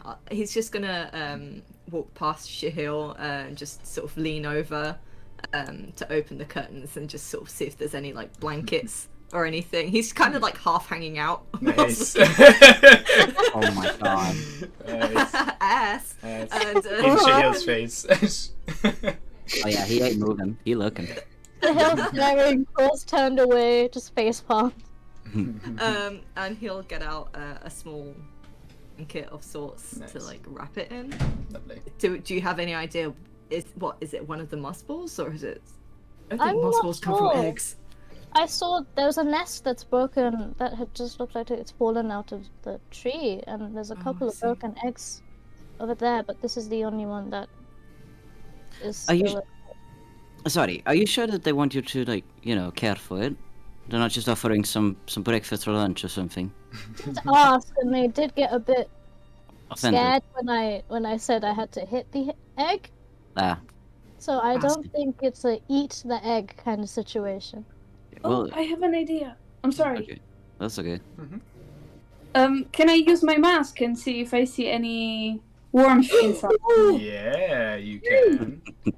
So as soon as you put it on, you look inside the egg. You can see now the outline, the silhouette of what kind of looks like a bat with a really long face, kind of curled up in a ball. But there is life in it. There is heat coming from it. Give me a nature check. Let's see. Actually, maybe you shouldn't be trusted with the baby, given that you just ate some. That was I a rolled bit an 11. I wanted to be 11. eaten. Yeah. You get a sense this is some sort of like dinosaur. Wow, cool. I look at Grog and I say, "This seems to be one of your kind." What? It's a lizard. Egg? We do like egg, but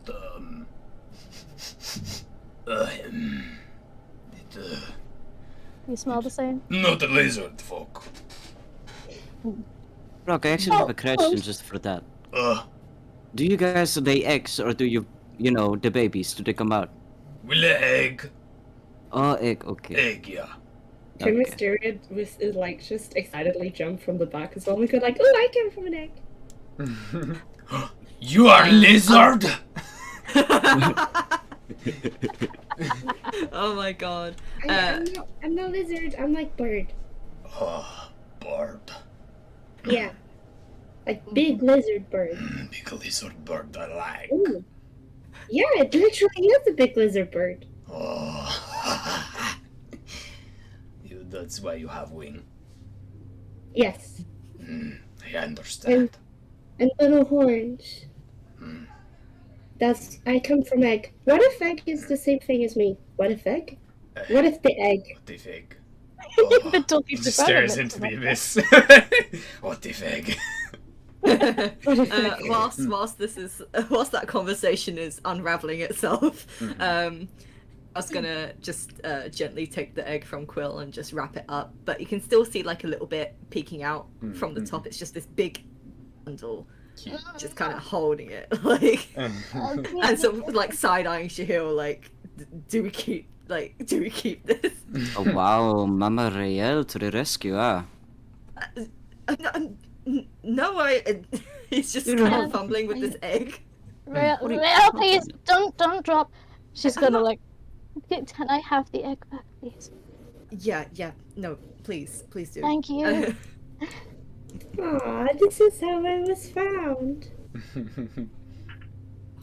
How cute! We get to raise a baby. Does this Ah, yes. mean we're all mothers and fathers now? We're parents.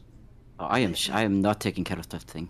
I'm not included in this thing. I'm just kinda here. Yes, you are. Thank you. I wish to also withdraw. Thank you. Oh, but you suited being a mama so well, no? Don't go.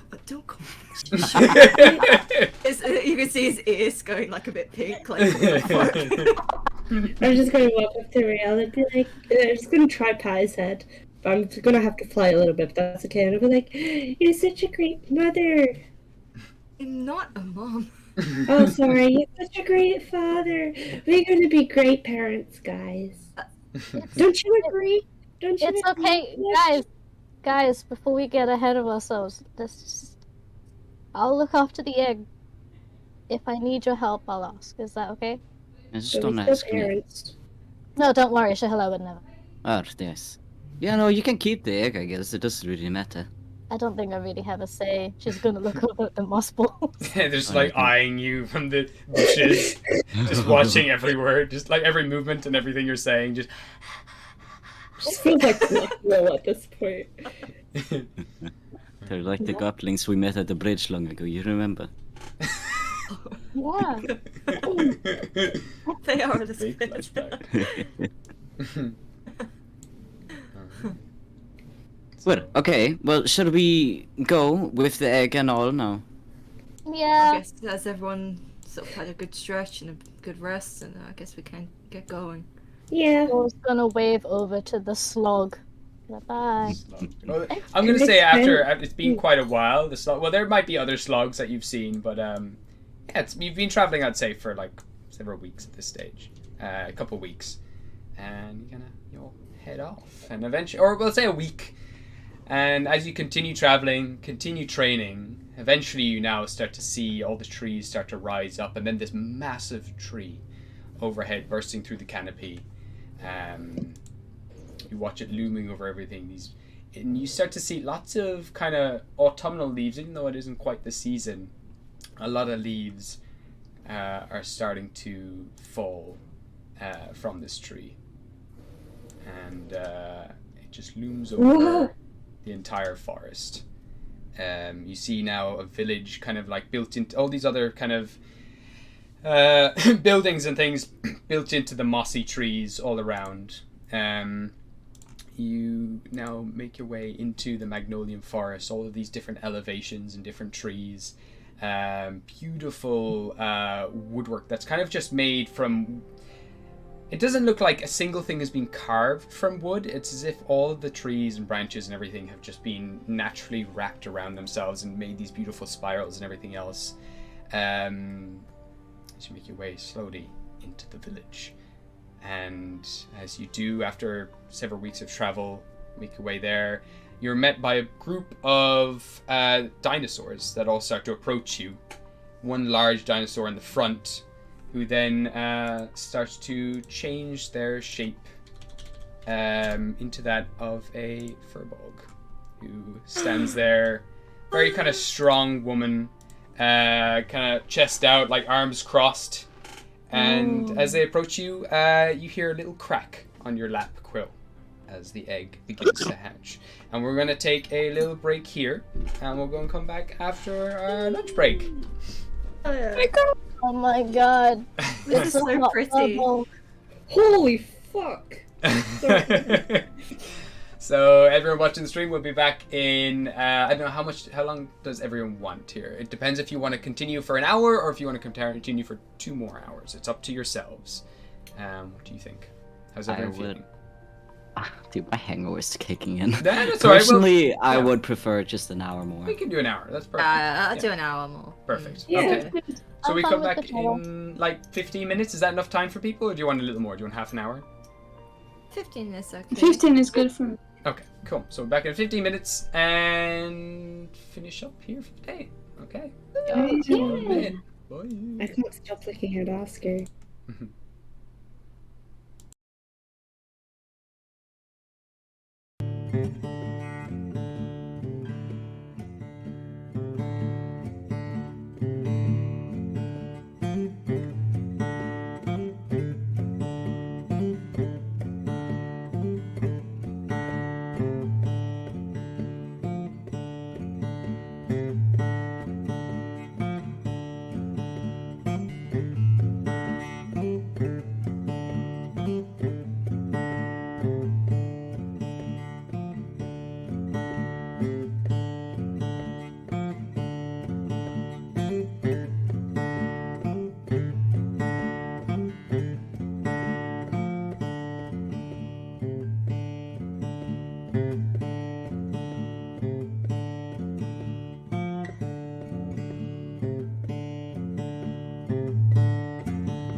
Okay. Kinda freaky. Oscar will look at Ghostly and say, "Frog, horse, frog. Do you wanna frog, horse? Do you wanna go on top of the frog, horse?" Yeah, are you all right, mate? Frog! On top, frog! Do you hit your head? Oh my god. I will go next to Madame Sprout and just put my hands on top of the frog. Safe, very safe. Eternal Oscar right now.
You would notice that Bubbles does a thing where the sides of Bubbles' mouth kind of stretch to the sides and curl downwards and you can sense what Bubbles is thinking really, you think I'm good at this kind of stuff? I was just gonna look at her. I was like, no, but I don't think I'm any better.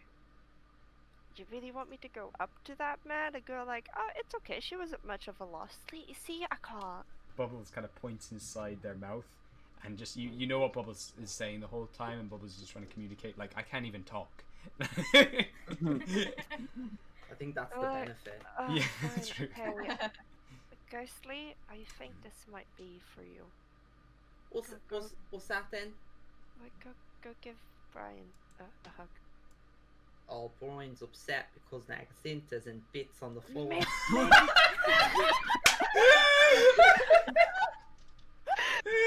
Oh my god! Oh my god.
Okay. Oscar will look at Ghostly and say, "Frog, horse, frog. Do you wanna frog, horse?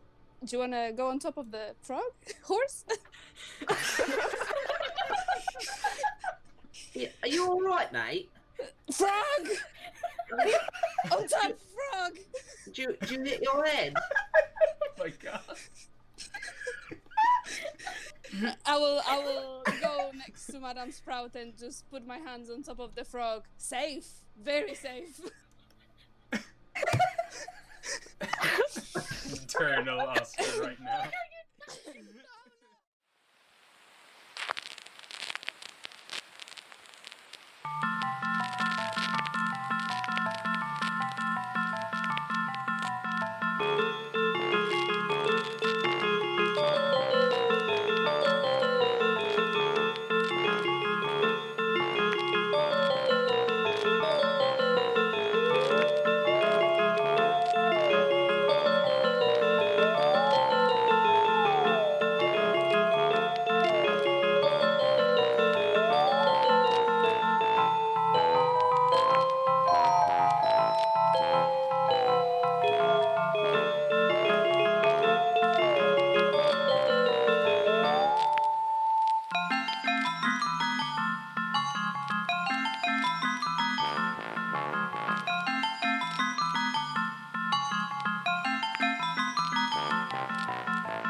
You would notice that Bubbles does a thing where the sides of Bubbles' mouth kind of stretch to the sides and curl downwards and you can sense what Bubbles is thinking, like, really? You think I'm good at this kind of stuff? I was just gonna look at him and was like, no, but I don't think I'm any better. You really want me to go up to that man? A girl like, oh, it's okay, she wasn't much of a loss. See, I can't. Bubbles kind of points inside their mouth, and just you know what Bubbles is saying the whole time, and Bubbles is just trying to communicate, like, I can't even talk.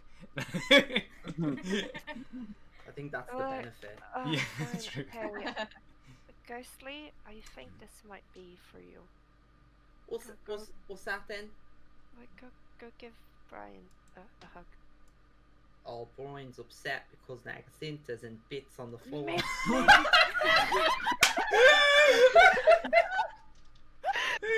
Oh my god. Oh my god.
Sausages. All right. Banana. Yeah. 3, 2, 1. Let's go, lesbians! Hello, everyone. Welcome back. We're back to the PB Rebellium. So last we left off, they've been traveling through the Magnolium Forest for about 2 weeks now. This moss-covered forest with really old, ancient trees, loads of boulders smothered in moss, as are the trees. Loads of old creatures exist here, including these little moss balls and little kind of spider cat pupper things. You've got kelpies and other little woodland sprites. Quill has just recently, while traveling through here, been given an egg of some sort of dinosaur which is just hatched, as the rest of the PB Rebellion has been met by a very strong looking furball lady.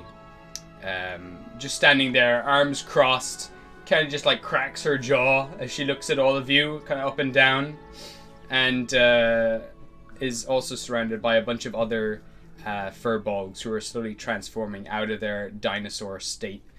You also can see she's adorned with some sort of golden crown on her head and a gemstone at the center of her head, similar to the one Oscar used to wear.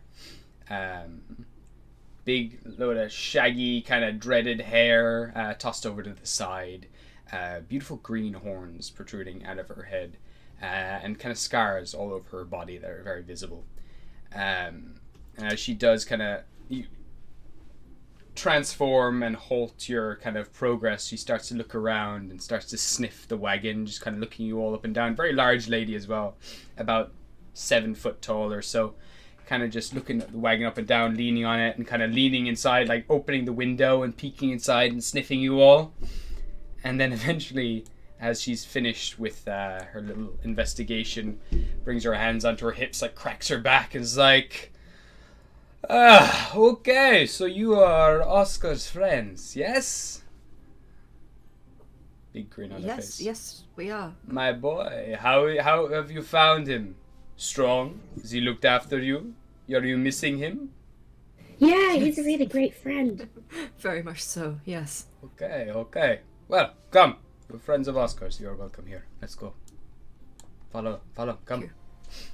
I'll crack the reins.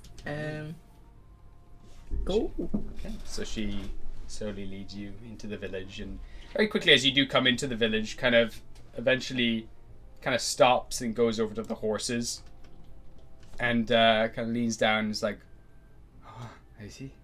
Okay. She just starts unsaddling them and like unstrapping them and lets them go and just slaps their asses, and the 2 horses just run off, leaving the wagon kind of just fall down onto the side. And she's like, come on, leave the wagon there. It's fine. Come. Wait, Well? is she carrying the wagon? No, not at all. Oh, okay. Even though that's way better. That's actually, you know what? She's like, she kind of sees the hesitation, and then eventually, as you don't get out of the wagon, she's like, fine, all right. And she kind of pushes it up and just starts marching with the wagon, pulling you all along. Oh my god. Oh god. I'm feeling things for this woman. She kind of just like, as she's moving along, just kind of snorts up like a big gob and just spits it onto the ground.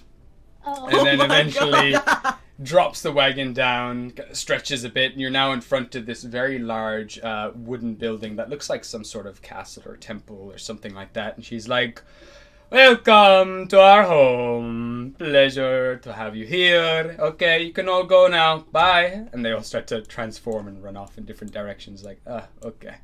Some peace, some quiet. All right. How was your travel? It's nice to see you here. Finally. Come inside. She guides you all through the front doors, kind of like slams them open in front of her and makes her way into this temple of sorts. So we're getting off the wagon. I'm going to whisper to Wisteria, who was Oscar again? Like a really tall, hold on. She's going to look in a tiny notebook and just go, Furbolg. A really tall Furbolg. He transforms into animals a lot. He used to be part of our party, but then escaped. Well, he ran away. Escaped. Is he alive? I think so. My sister's with him, I think. Okay. Is my sister with him? I think so too. Good. Oh, both our sisters You're escaped. whispering really loudly. I'm sorry. Krill, close your ears. No, I can't. How Okay, cool, just we did have so much in common, Cobra. Both our sisters disappeared.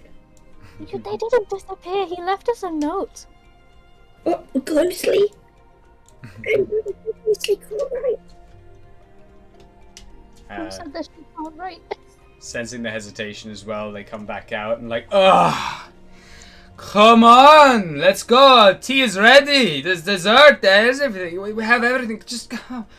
Don't have How much much time. How much has the egg cracked? What's that?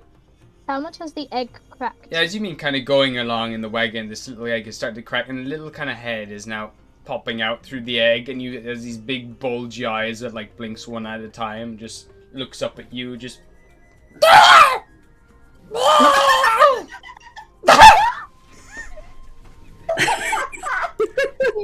No, you're not whispering very quietly. She's gonna remove like the eggshell off of its head, like a weird hat, and just kind of pick it up. kind of starts to like move its shoulders and crack out of the thing, and you now see like a set of wings that are also its arms kind of stretch out, and it starts to climb up your body and kind of nuzzle into your neck. It's quite large, and it just starts picking at your hair, kind of sniffing around you. You can see now it's a very small little pterodactyl. Pterodactyl! Oh my God. That's cute. Yeah, I'm gonna make sure everyone gets off the cart and try and like gently hurry them along. Like, come on, let's not keep them waiting. Ah, The Marta, miracle. come on, inside, let's go. I'm picking up Cobra by the shoulders and just go, let's go. I'm just gonna carry him like laundry. The immersion. Are you sure it's a pterodactyl and not a microraptor? Microraptor, that's the one. Thank you! Sorry, I was my about bad. to be like, hey, don't do this to me. I had in my head pterodactyl for some reason, but no, yeah, my little It looks raptor. like a pterodactyl. Little surrounded elongated by head. dinosaur It nerds. has more, I got the more wings wrong. Yeah, no wings, but we're gonna say it has little wing hands. It has two wings on its arms, but it also has two wings on its back legs. I That's- can send a photo. No, that's perfect. No, I for some reason I don't know where my brain went. Pterodactyl. No, it's a little microraptor. Thank you. I didn't want to tell you no. No. I wasn't sure if I got it right there as soon as I said it. So I was like, is that the fucking right one? I hope. But yeah, no, little microraptor. But yeah. Wowza. And a saw. So this thing is just like nuzzling into you, nipping at it, and as you kind of make your way into the building, this lady turns around and is like, hungry baby, okay, and she just tosses like a little kind of bit of meat over towards it, and it just catches it in the air and just starts guzzles it back. Okay, what would you like? Tea, cake, biscuits. We have lots of fruit, vegetables. We've been putting together a little curry, little stew. Is that good? I don't really know. Kind of looks around nervously, kind of rubbing her thighs. Like, you can tell this person is not very good with like people. A little awkward. Kind of extroverted, but also just not sure about formalities, and just kind of looks around, and then she's like, It Where sounds is she? wonderful. Can I introduce Yes. you to my frog? Okay. So Hello? Maybe we can do that in a bit. Yes, Okay. I would love to see a frog though. Just wondering where Alba is. She has like a big grin on her head and kind of looking around, but also looking down at the frogs and just like squeezes their cheeks like ooh, and then pets it, and then again looks very preoccupied and it's like, Alba, where are you? And eventually, yes, my wife Alba, she'll be and then eventually this character comes down the set of stairs. Almost looks like she's floating down very gracefully, like her hair is slightly blowing in the wind, her dreads. And you now see this very peaceful looking furball start to descend the stairs. Moss in her hair. Oh, she's so pretty. Leaves her earrings. God. And this very tall lady, a little taller than this other woman here, kind of just gives you all a very graceful bow and has this very peaceful, happy smile on her face. Just, thank you, Eden. It's a pleasure to meet all of you. Please take seats. We would like to just make you feel at home and relax. You must be tired from your journey. Thank you for everything you have done for Oscar up until now. Eat, be happy, and we need to discuss some matters with you. If you would be so kind. Yes, of course. Thank you. Thank you for your hospitality. And then Chloe's gonna go see if she can find any strawberries. You can find some strawberries, for sure. Yeah. Can't really get them anywhere else. Like, they're not often. Eventually, these two large frogbogs sit at the other ends of the table. The table is actually a little bigger than a regular table. So you kind of look like a bunch of kids sitting at the table, bar grog. They just like look really, really happy, and then they're like, "Oh, apologies," and they shrink down the table slightly, just by the will power, and eventually, like Eden just starts just chomping into a bunch of fruit and meats and everything else, and just kind of starts burping. Oh, not I love her. yeah, Eden, and Alba eventually is like, Eden, please, guests. Eden just like, sorry, okay, all right, no, and she pulls out a little knife and fork and slowly cuts a strawberry and starts to eat it. Rail's got his eyes on that stew. That stew is his, baby. Yeah, big hearty stew that's all scooped into your bowls, and I'm going for stew as well. yes, you know. Chloe has an extra plate next to her full of like little cut up meats for her raptor friend. This raptor is just constantly trying to get at them as quickly as possible. You have to like kind of hold it back so it doesn't eat the whole thing, and you slowly have to feed this raptor. Hey, slow down, you're gonna get sick. Come on. No, the food won't go. I won't let that happen. Just take it slowly. So as you're all eating, they kind of watch very peacefully, and they're like, we have some unfortunate news. Oscar, our son, he's not here at the moment to greet you all like we had hoped he might be. Oh, is he taking a shower? No, unfortunately, our city, our village is sick. The great magnolium tree has been unwell for quite some time. Oscar, a very long time ago, set off to try and find a cure. But even with the sapling we found in Lilith's tower, we have not been able to cure the tree in any way. There is a blight, a sickly, sentient being below the roots of this tree, rotting it alive, and we have no power against this particular being. It's tapped in to our entire the entire root system of this tree. This tree is everything that we are, and if we get close to it, it can control us like it controls the rest of the environment around the area it's taking over. Oscar insisted a little while ago that he would go down and try to solve this problem. He is a very special boy, and you just see like his fist slam down in the table, and another burp comes from Eden, like, damn right he is! He's such a strong, proud warrior. He will tear it apart. And then eventually the other lady's like, yes, but he's been down there for quite some time. We're unsure. He went down with Melody. they believe that this tree would not be able to harm them or take them over in any way, since they have no. He is very particular, has no connection to this tree. So he could go down without being controlled, but has not returned in a few days. No furballs can go down to save him. It is just futile.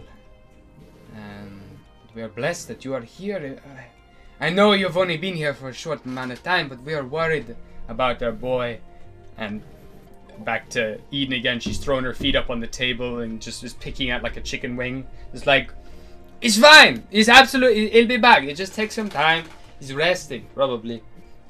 She's like, I worry. We cannot contact him. Would you be able to go down and maybe investigate? Whenever you are ready, whenever you are rested. I have been worried about them for so long now. I know this is a big ask and you've just arrived. Please eat and rest as long as you like. But it is something that is starting to concern us. We're unsure if he is alive or dead. I think we've had enough rest on the travel here. It's been quiet and nice.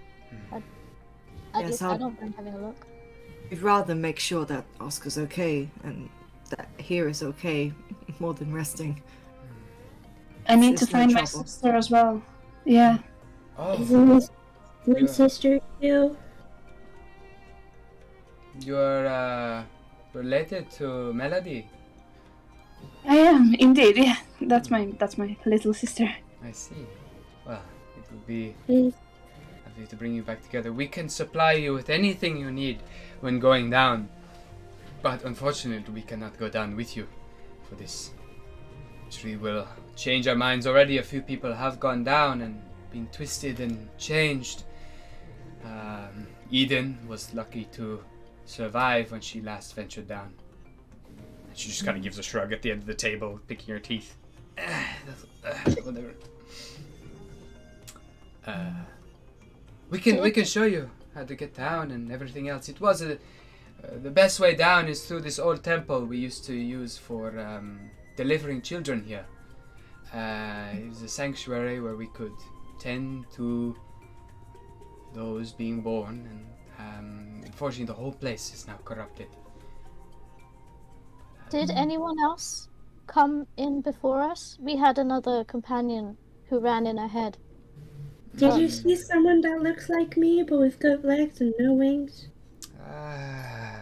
Eden, did you see anyone of the like? And Eden kind of kicks her feet back up and starts rubbing rubbing her eyes, trying to think, and then she's like, no, I don't think I've seen anyone really for several weeks coming through here. Goat? Yeah, she has goat legs. She doesn't look exactly like my friend. Very tall, long tail, was wearing a red cloak at the time. I see. I will ask around. Someone was talking about a talking goat or singing goat a while back. I'll have a look. I will ask my companions if they have seen any goat like this. Oh, I see.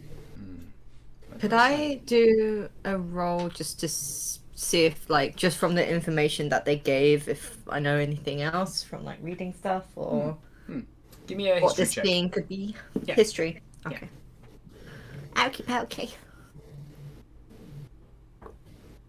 15. 15. You get a sense of it, even from what you've picked up from Oscar in the time being with him. You're getting the sense that this is the kind of sentient god virus known as the Mist, that once, a very long time ago, plagued the Magnolian Forest, but Oscar's great-granddad managed to get rid of it way back when. But this seems to be the same kind of thing happening again at the core of the at the bottom of the Magnolian Forest tree. Right. Same thing as well that was plaguing Quill's arm, like taking over Quill's arm. Yeah. Okay. I was just gonna put his drink down and You mentioned that this was some sort of sentient virus, correct? Yes, we were plagued with this thing many years ago. My grandfather, he managed to rid it, one of the old watchers of the Vale. But the knowledge of how he did is lost. Oscar did have some knowledge, but he mentioned that of holy magic, and he spent quite a while here meditating and trying to contact his great-grandfather to try to find a way to defeat this thing. Unfortunately, none of us have the abilities or the capabilities to, but Oscar has discovered a way to damage it somehow with a holy flame. Holy He's learned flame. how to use. Yes, so we believe that any kind of holy magic can bring this thing and push it at bay, bring it back. But we need a lot of it, and I don't know if Oscar is enough, unfortunately. Is Boy. Cole's gonna look at Riel, and is this similar to about my arm? Yes, I think so. Um, I mean, I can help. Once we find Oscar, I can help him. I do have abilities as well. Maybe not as strong as his, but Okay. Riel. try and call upon my goddess to help. See if she can help with the blight. Riel, do you know how to make holy grenades? Do I? I don't think I do. I'm not sure. Give me a I religion can. check. Yeah, you can- Religion. Okay. Yeah, the both of you, Wisteria, you can also make a religion check. Yeah. Because I know that to get rid of, I know you said that holy stuff works, and I did see that it worked before. Mm-hmm. I rolled a 14. I'm using my inspiration. Yeah, go for it. There is no way I'm having 2 nat ones in one session. Lol. Good lord. That's a 20, but that's a natural. Unnatural, natural. Unnatural. Unnatural, okay. So, Not natural. yeah, Rail, you don't really know what a grenade is. But I don't know. You're not entirely sure what that is or how to make it, but Wisteria, you do know as well that you can bless water. You have the abilities to bless holy water. You could maybe not make whatever this grenade is, but you could make something that you could fill like a glass vial or something with holy water and throw it at things and it could break. Right. Make a big splash effect. Between the Okay. two of you, you might be able to bless water. Even if I used a spell Holy Weapon? Yeah, possibly. Oh, Okay. well, I'm not really sure what you mean by a grenade of sorts, but if there is maybe a large pool of water around here somewhere, it can be blessed, definitely. I know how to bless things. Okay. I can bless Can bless- water. Quite a lot of water. Sure, we can. It'll take me a while. I'm sure I can do it though. We can organize something like that. Maybe we have some bottles and things we could fill with lots of water and other water skins as well. We can fill it with this water. Yes, I think that would help a lot, actually, Okay. before we set off. We can start blessing some water. Bring it down with you. We never used water before. I know fire works, but we can try water. Absolutely. Mm. Okay. Try and help out as best as we can. Sure. We can guide you down to the well soon and try and. Yes, thank you. Okay. I guess we have to find Oscar first. We'll bless the water first before we go down, because we Okay. don't know if we'll be able to come back up straight away. It's best to get all the supplies we need and then go. Okay. Got it. Right. So we can do that. We can get you sorted. Is there anything else you need before going down? Mm, We don't mean to rush you. do you have I'm thinking anything- about. Sorry. Sorry, no, go ahead, Cobra. Just some spell components, if they're available. Absolutely. What do you need? I will get back to you on that. Sure. No problem. That's okay. And what we can say as well, because we're kind of coming to the end of this session, if there was anything that you wanted to do and gather for this particular place, we can organize it outside a game, and you can get whatever you need in this place, and they'll give it to you happily. Nice. Oh, yeah. What we can say, I want to bless some water. you can bless some water. The pair of you, both Wisteria and Rael, between the two of you, you can easily bless this entire well. It's now become a holy well. And you can gather as many bottles and vials of this holy liquid as you need. And we'll say that the little throwing weapons that you can use, you can throw a vial of this. It'll shatter. It's like it's a ranged attack. Like you can make a dexterity or strength throw. And if you hit the target, it'll break, and it'll do 2d6 holy damage, or radiant damage to them.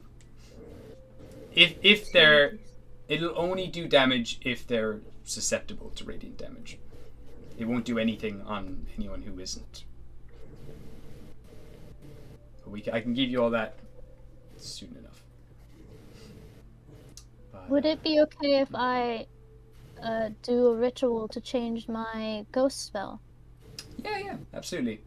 You can spend some time with Balthazar or whoever you want and try and... I need 3 people, and I would like Banshee Scream, please. Bouncy Scream? That sounds cool. Banshee Scream. Oh, Banshee Scream. Yeah. That sounds perfect. Have your You little know, Scream, as you do. little cult group here of Grog, yourself, and Trill. Gather together. Just quickly turn away from them and be like, be right back. Summon an old necromancer from the dead, and he'll teach you how to scream like a banshee. While they're screaming like a banshee, can I approach Eden or Alga? Was it Alga? It's Alba, I think. Yeah. Alba, sorry. Can I approach both of them and like, you know that emoji where it's just two fingers pointing at each other and just like, you know, touching them and going like really shyly? Oh yeah.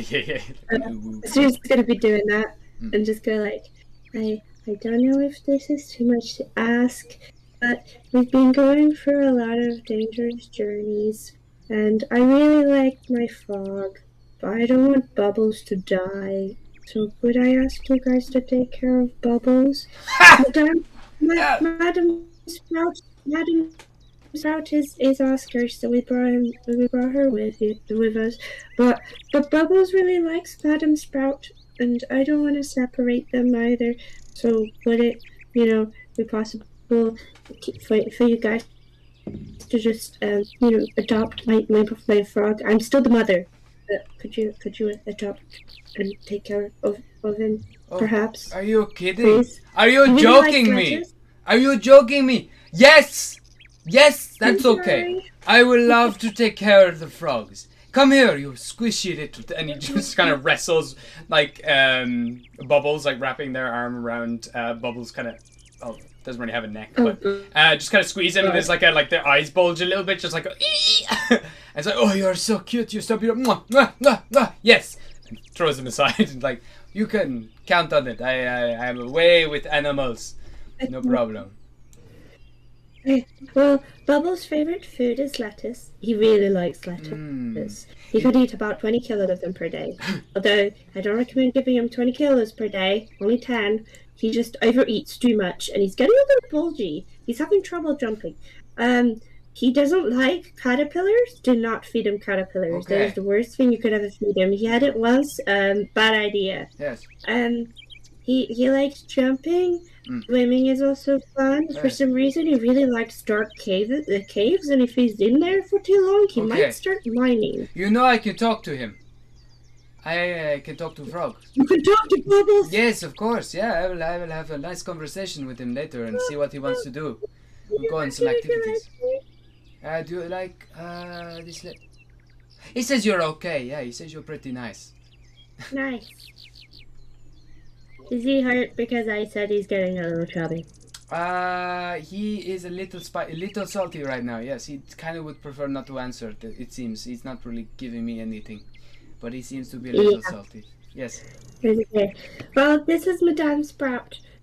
We've been feeding her lettuce too, although I don't know if that's her favorite because I can't talk to animals. I wish I could, but I can't. This is Oscar's frog. Madam Sprout Right. and Bubbles are very much in love. Okay. Well, we can give them a room together, and they can, do whatever they want, and we'll keep an eye on them. No problem. That's no problem at all. Thank you. Yeah, absolutely. She kind of slaps your back, and just the wind kind of goes out of you for a second. It's no problem. Could I just go up to Eden? Hmm. No, not Eden, Alba. Hmm. And just excuse me for a moment. I was also just wondering if there was any chance you have anything heal ailments or any health potions. Absolutely, we do. We have some bombs, I think, right, Alba? That's more your specialty. And Alba's like, yes, we do. I will go and I will get some for you now. She kind of starts lugging back a lovely kind of wooden box that she kind of lays down. She's like, these are some of my final things that I've made that should be able to heal many wounds. And then I've put in a little elixir here as well to help with anyone who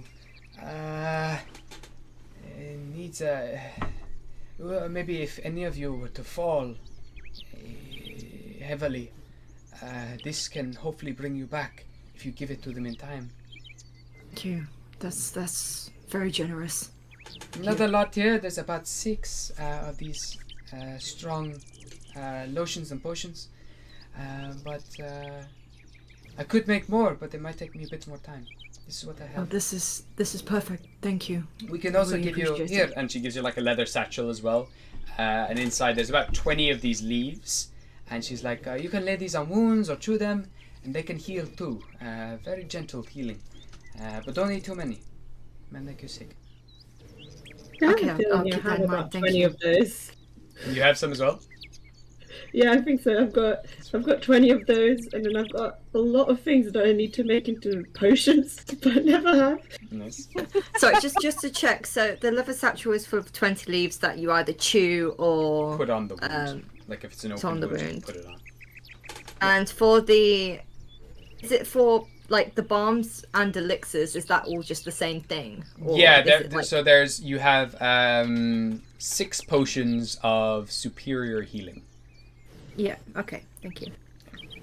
Okay. Oh, these are really good. Yeah. Mm. Really strong Ooh. stuff. And then there is 1 elixir that can revive someone who has just died within 10 seconds. Oh, whoa. Oh, no. Anytime there was an item like that, I just have to expect the worst. Okay, that's grand. Thank you. Whenever you're ready, we can guide you to the gates of the temple. Cole's gonna turn to baby Mm-hmm. and just hold its little weird face. I don't want you to get hurt, so will you be okay hanging out here until I get back? I'll take that as a yes. I don't want to see you following me, please. Okay, promise? No following? Okay, I'm just blinks gonna one give it eye a at a little time. kiss. Immediately And starts following you as you start. I need to figure out a name. I can't just keep calling them baby. Mysteria's gonna cuddle Bubbles before leaving. Bubble just gives you a big lick along the side of the face. Your kind of hair just sticks up on one side. Yeah, she's just gonna keep cuddling and be like, oh, please stay safe. Like, call me, okay? Oh, cool, you can't speak. Oh, I wish I could have a part of you. Can I borrow one of your feet or something? No. I know. He loves to talk just to say no. Mysteria's just gonna be like, I don't want to take one of my feathers for you. Oh. It will hurt really bad. She's gonna be crying into his phone. He's probably more annoyed than he is happy, but she's like, Okay, miss you so much. You take good care. And if you can't have babies without me being here. I don't want babies too. This is gonna Sarah, keep we're not crying. going to be gone that long, okay? We'll come back. You Don't never worry. know. I'm pretty sure someone's gonna have to drag her out. It's gonna keep crying. Alright, so you cry pretty much all the way through the woods as you're guided through the woods until eventually you come to what appears to be the entrance to this temple. And the women they back up a little bit as they kind of get closer to this place, saying, okay, unfortunately, this is as far as we can go. But through that temple, you head down into the well, and that is where Oscar is. You go through the well, make your way straight through to the very end, where you'll see a lot of tree vines and roots. Head straight through there, and those roots will lead to the base of the tree. And there, we believe, the source of all of this misery lies. So please, be careful. And if anything goes wrong, we cannot reach you if you are near Oscar. But we can give you this. And they hand you just like what seems to be like a regular stick. You can snap this if things are really bad. Or at least please tell us, or snap this if Oscar is not alive. So we know that he's gone. I'm sorry. And she's gonna kind of start backing up. Not really sure what they're doing anymore, and eventually kind of just start backing up and leaving you to head into the temple. Is baby still following me? Baby is still following you. I can't take baby into a war zone. Give me an animal handling check. Can I give guidance with that? I just spoke in and yes. like Quill. I just go, I think he wants you. Guidance, how much would that be? A D4. 1d4.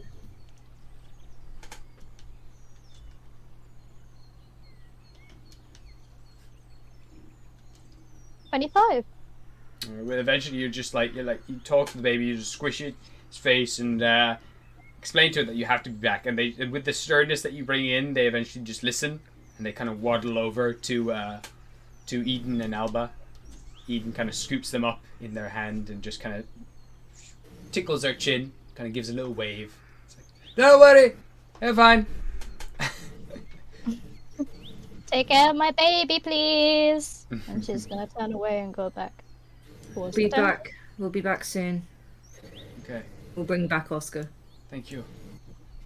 Oscar's okay. The mother guides you. Thank you. Start heading up towards this old temple covered in moss all the way up. Sorry, I don't know. Yeah. Oh, why did they there? Get out of here. You're not allowed to be there. So eventually you make your way to this old temple completely covered in vines and ivy and moss all near the bottom, and then it kind of goes up into ivy, and then it's like the whole top of this temple is just a tree canopy. The stone itself has almost turned to like a very faint green from all of the plants and everything else growing over it, even just at a microscopic level. Eventually stepping through into this temple, there's a few of those cute little moss balls kind of just rolling around the place here and there, not really moving much, but just kind of rolling kind of on the spot. And eventually you do see as well, standing at some of these altars, there are 3 furbolgs who stand up to greet you and slowly turn around and you watch as they do turn around. You see their faces, their eyes are pitch black, and their faces are covered in black veins. And you then watch as their necks kind of click, and their heads break open like a flower opening up, or like a Venus flytrap, and then these large black tendrils start to come out through the top of their head, and they all dart towards you.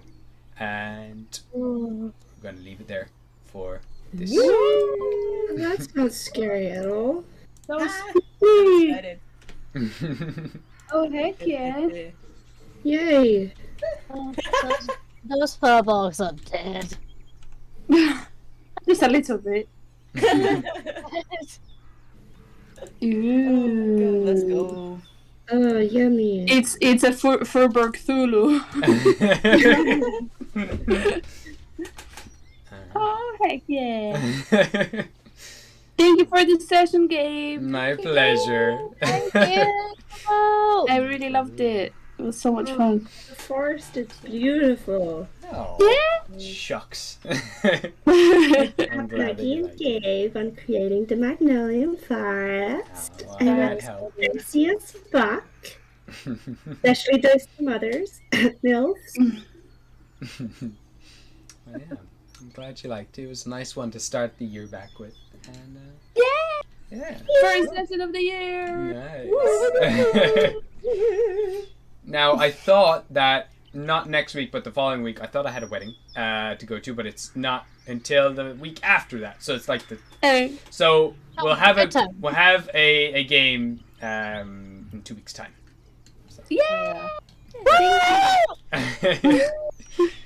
All right, beautiful. Thanks for everyone for watching, and we'll catch you in 2 weeks. See you in 2 weeks. Bye. Bye. I was actually